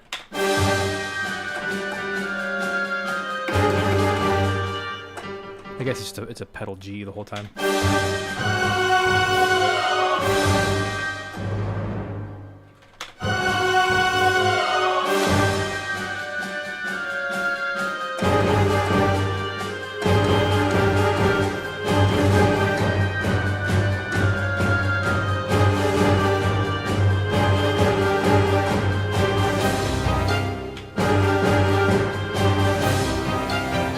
Do a roll here. Max modulation.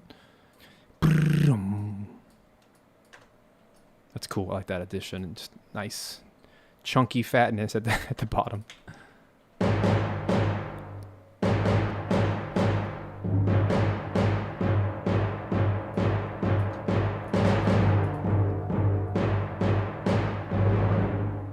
Cool.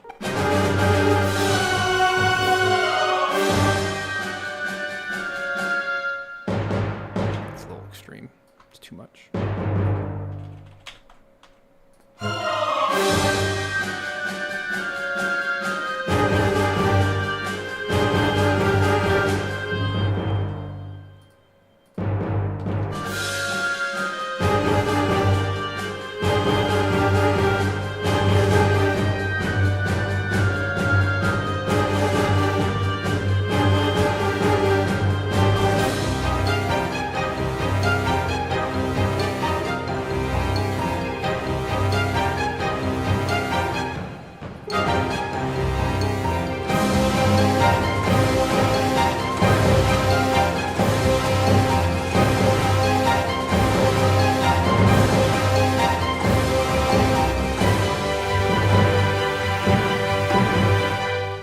There's a way I can...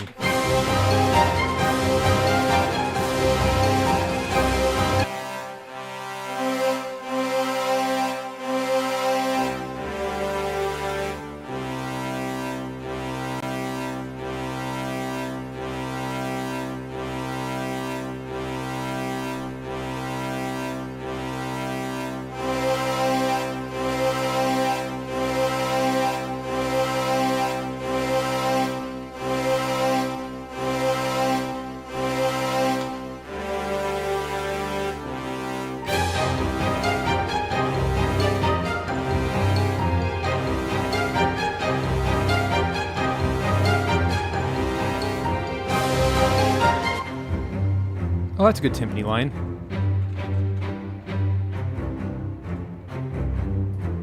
Also, this needs to be in the proper instruments here. This just needs to be in the bass. Just scoot it down, like from before.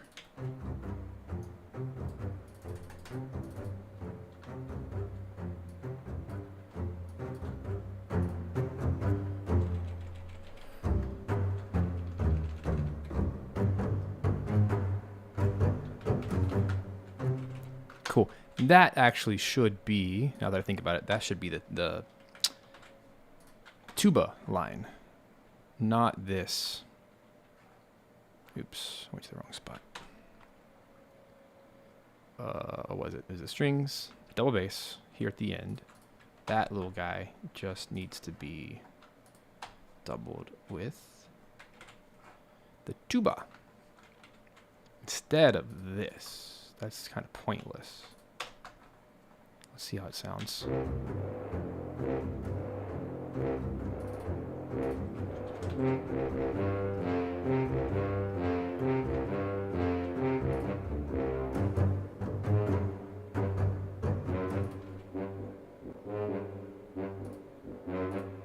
Oh, so I guess this whole time.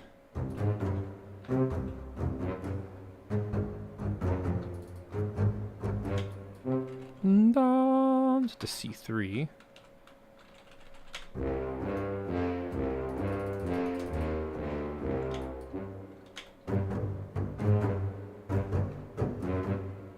Yeah, that works well.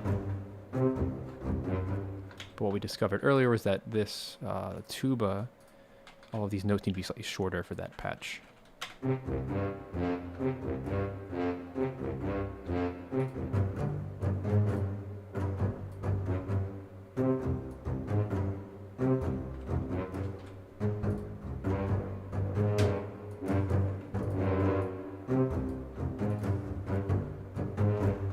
That should work better.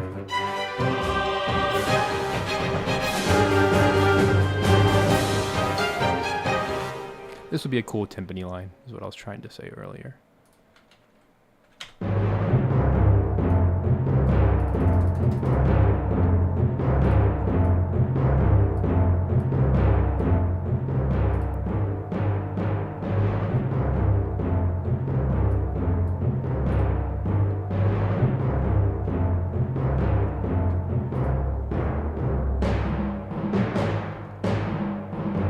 Alright, so this.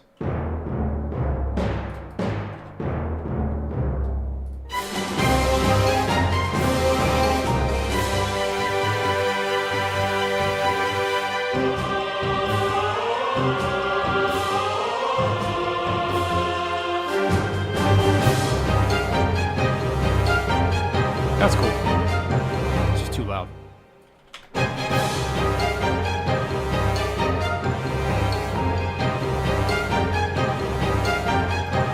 Also, this is the wrong... I never fixed the strings.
right, here we go from the top.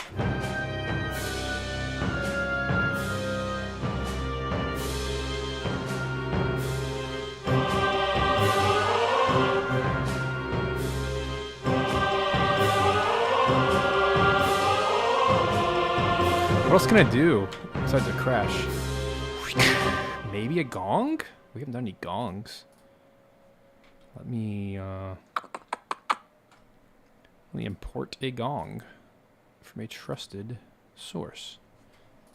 Give me a sec. Projects.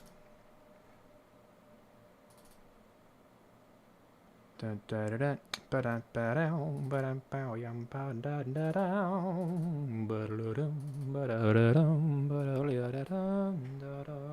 a gong. Okay. A gong that I trust. I'll put it above crash, or below it, I guess. And then just get rid of anything in it. Let's see what that's all about.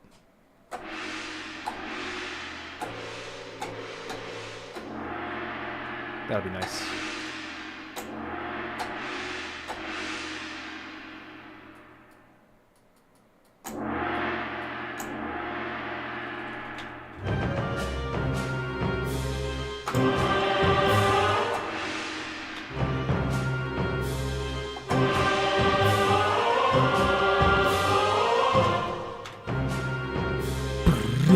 That's not a bad idea. Except we don't have timpani yet.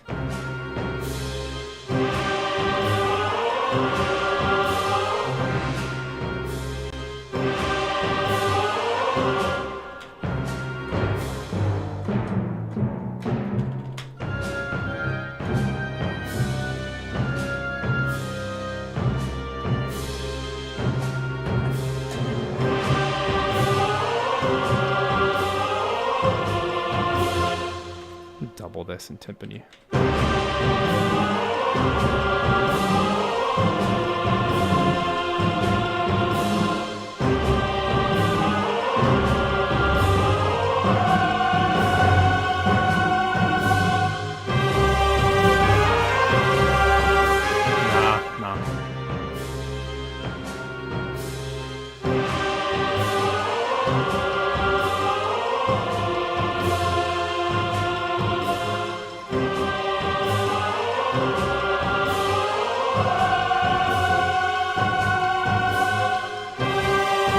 Same thing.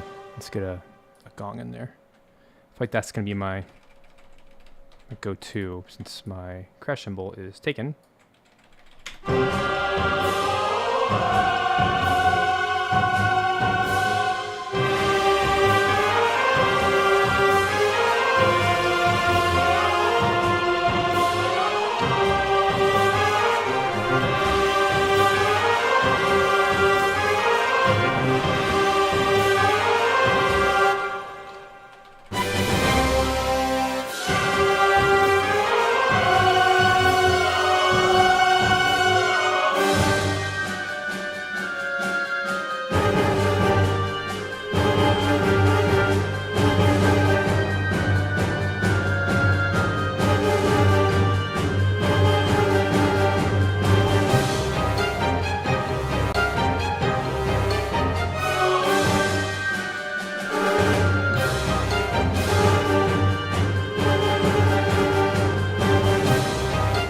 Good there.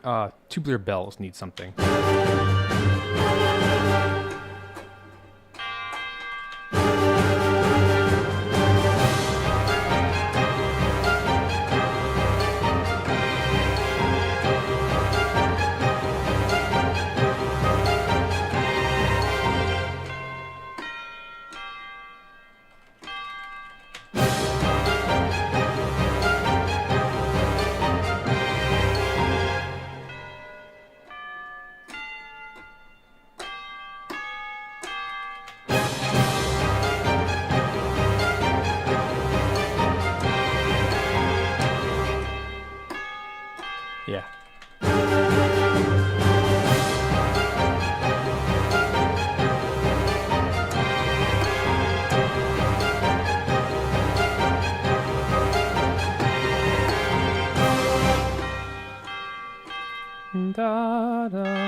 are all eighth notes. So, bum dum da dum.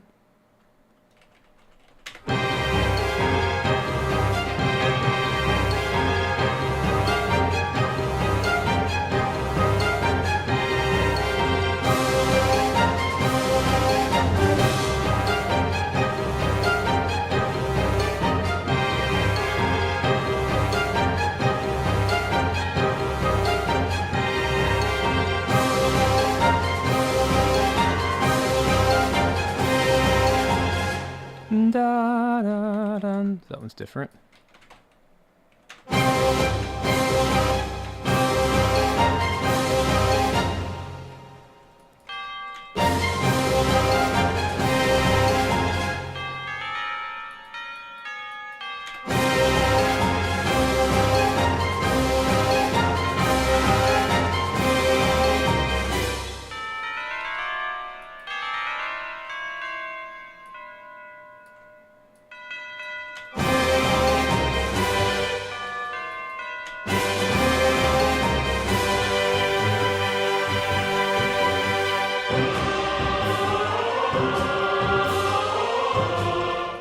Cool.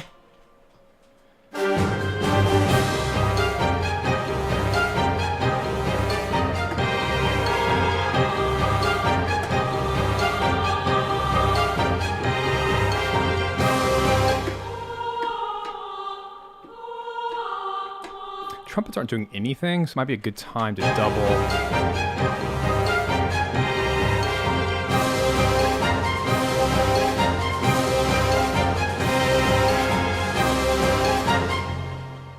Good idea here.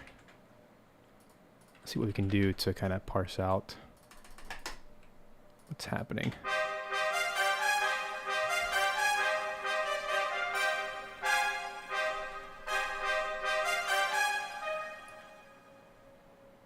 The melody and all this.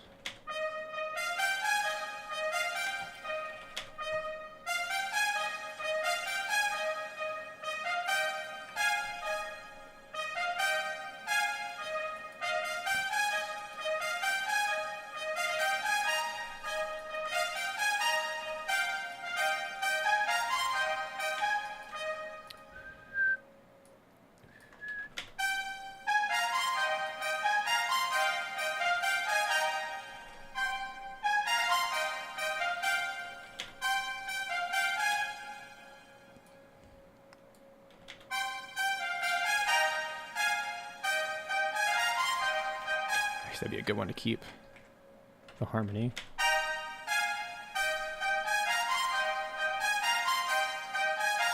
Ah, darn. Okay, let me try again.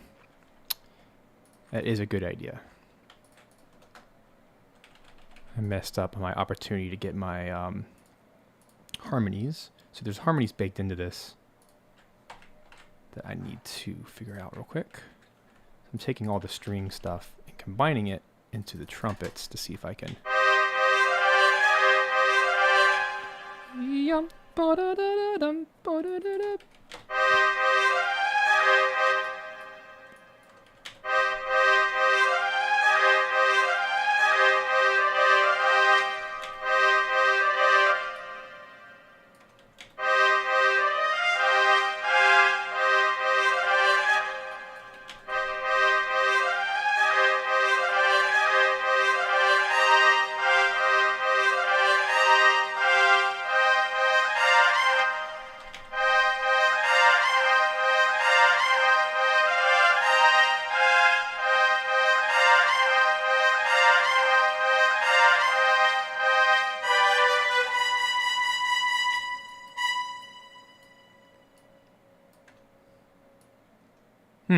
Interesting, huh?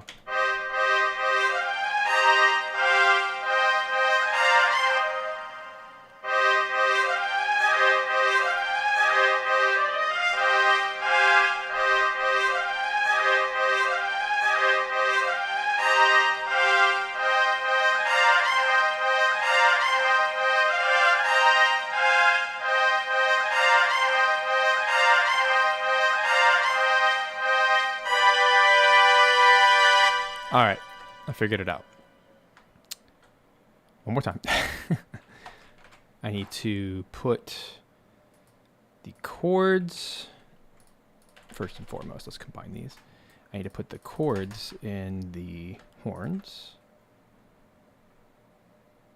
And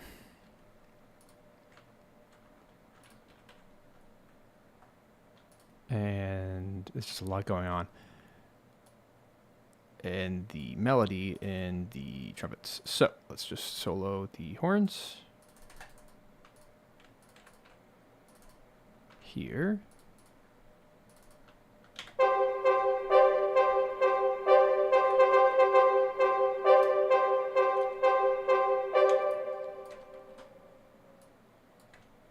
So I'm just going through and getting rid of all the melody. Trying to keep 3-part harmony as best I can. Ba, ba, ba, ba, ba.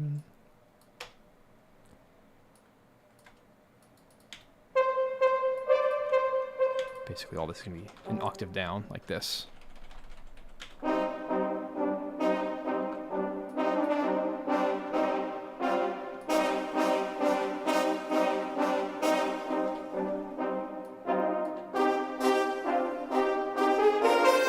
Now you can hear it.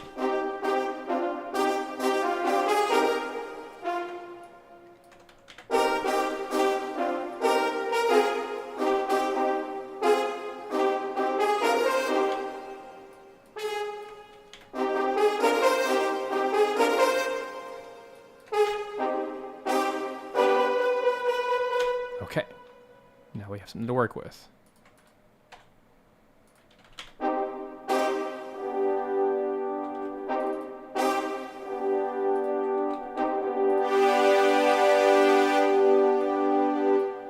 We'll do a nice little crescendo here.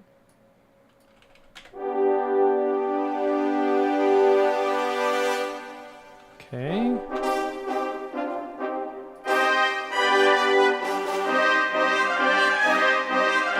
So the melody. Let's go through here and get it out.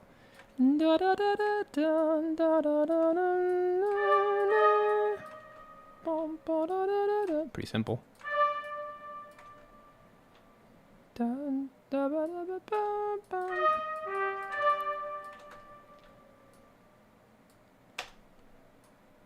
Sorry it takes so long, but it's okay. But this is that last 10% that makes all the difference in the quality.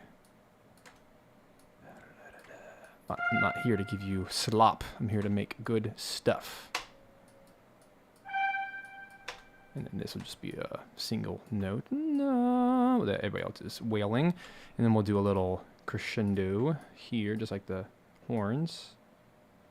Right there. Maybe like this.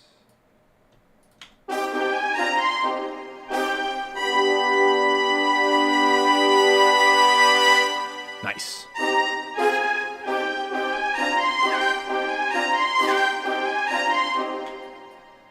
No, that's what, a D? Ugh. So here's what we're gonna have to do. I'll make it a purple note. Can I do that? Well, I can make the, hold on. I can make this that single note. I've done this before. Like this, just make that like an ugly, like pink or something. And then I have to do the pitch bend wheel. Tricky, right there. Nah. There it is, just that single note.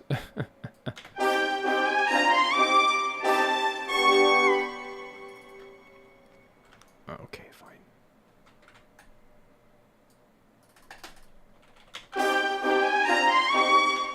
No. And then take it down. We'll do like a little gradual, so it's not so ugly.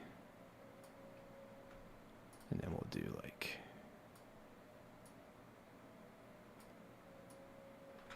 something like that. Basically give it a little bit of space to do the little pitch bend.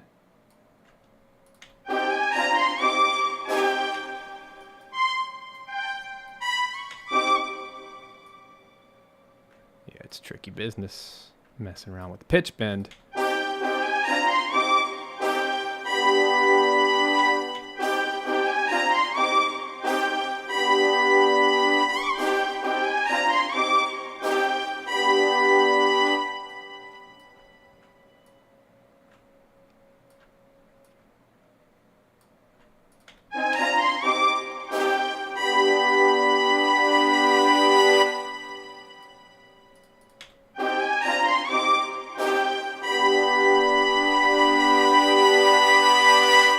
Now, because it's a legato line, just like before, we just need to make sure everything is slightly longer.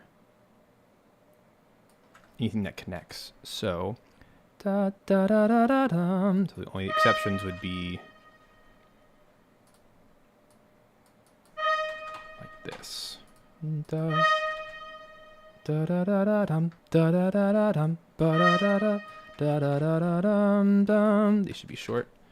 Bum ba da da da. Got to really work on this one. It's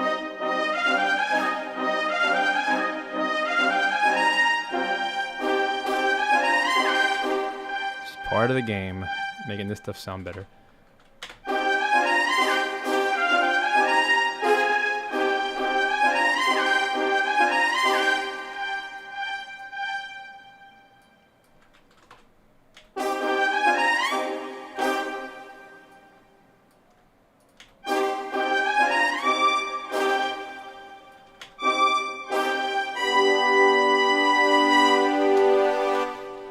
And then last but not least, this is dreadfully behind, so let's knock it back a little bit.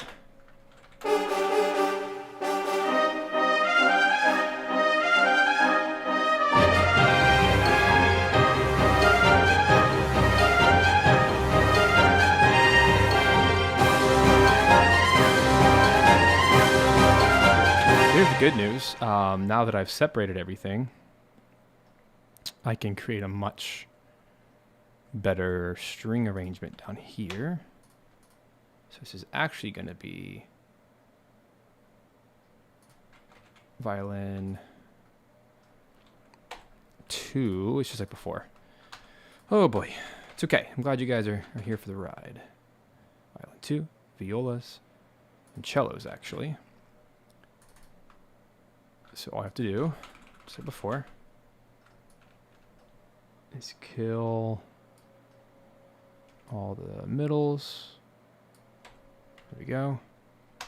That's first violin. Viola is going to be all the mids. I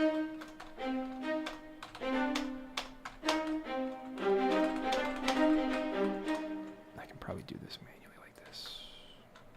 You guys are so patient with me. It's just, this is the job.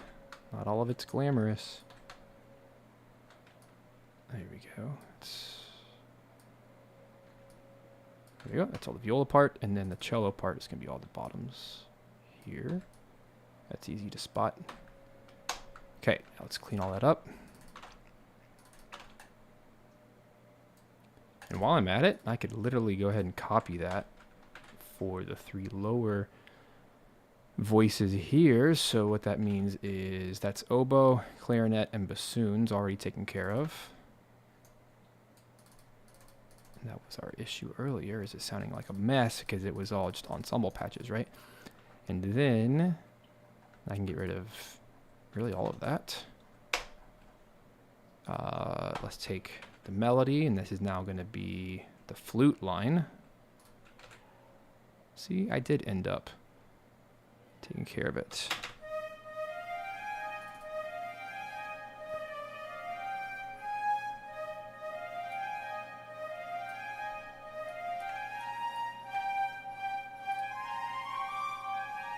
Cool. Then let's take that, pop it into the first violin. Come on.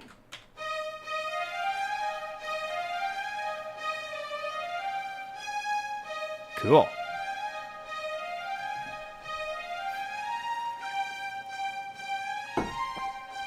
Sounds good.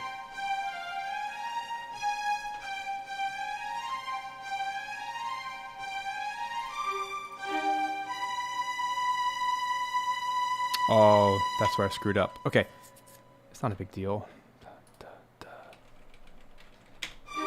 I just gotta get this chord separated now. So this is gonna be, let's copy it 3 times. Violas and cello. It actually worked out really well, part writing wise, because it's just 3 of everything. Everything was perfectly already 3-note harmony. And then what I do is take this, pop that into my woodwinds, which we've already established is oboes, clarinets, and bassoons. Excuse me, there we go, boom, boom, boom. Get all those naming conventions corrected. And that should solve it completely.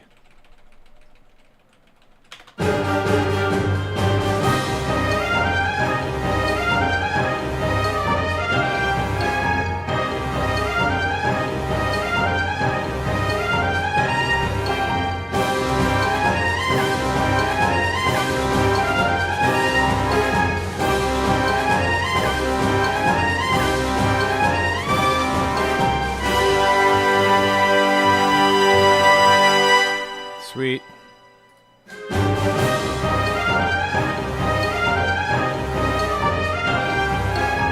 the only thing to change would be these longer notes.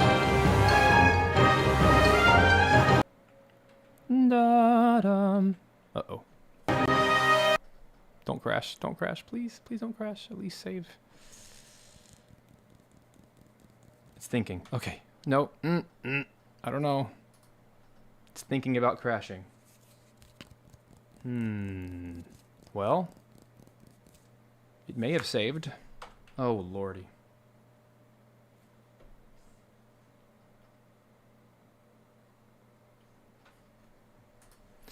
Well, friends, I think the live stream is telling me to stop because it's how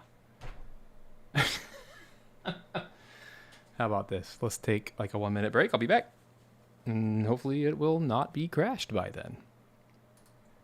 I don't know what happened. I think it tried to autosave while I was in the middle of playing, and it's just having a little hissy fit. So don't go anywhere.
Well, friends, unfortunately, dang it. Good old new window / Cubase. It's amazing software, but just like all DAWs, they all can crash. They all have bugs. Unfortunately, my session crashed, and it takes a few minutes to load it. So here's what I'm going to do. Since we're basically at the end anyway, I'm so sorry. I'm going to go ahead and close it out. Let's end the stream here. All that I was going to do at the very end there was just make sure that the long notes in the strings and the woodwinds and the brass were actually moved to like the legato patches instead of the short patch. That's really all I was going to do, and just maybe check the mix and the levels.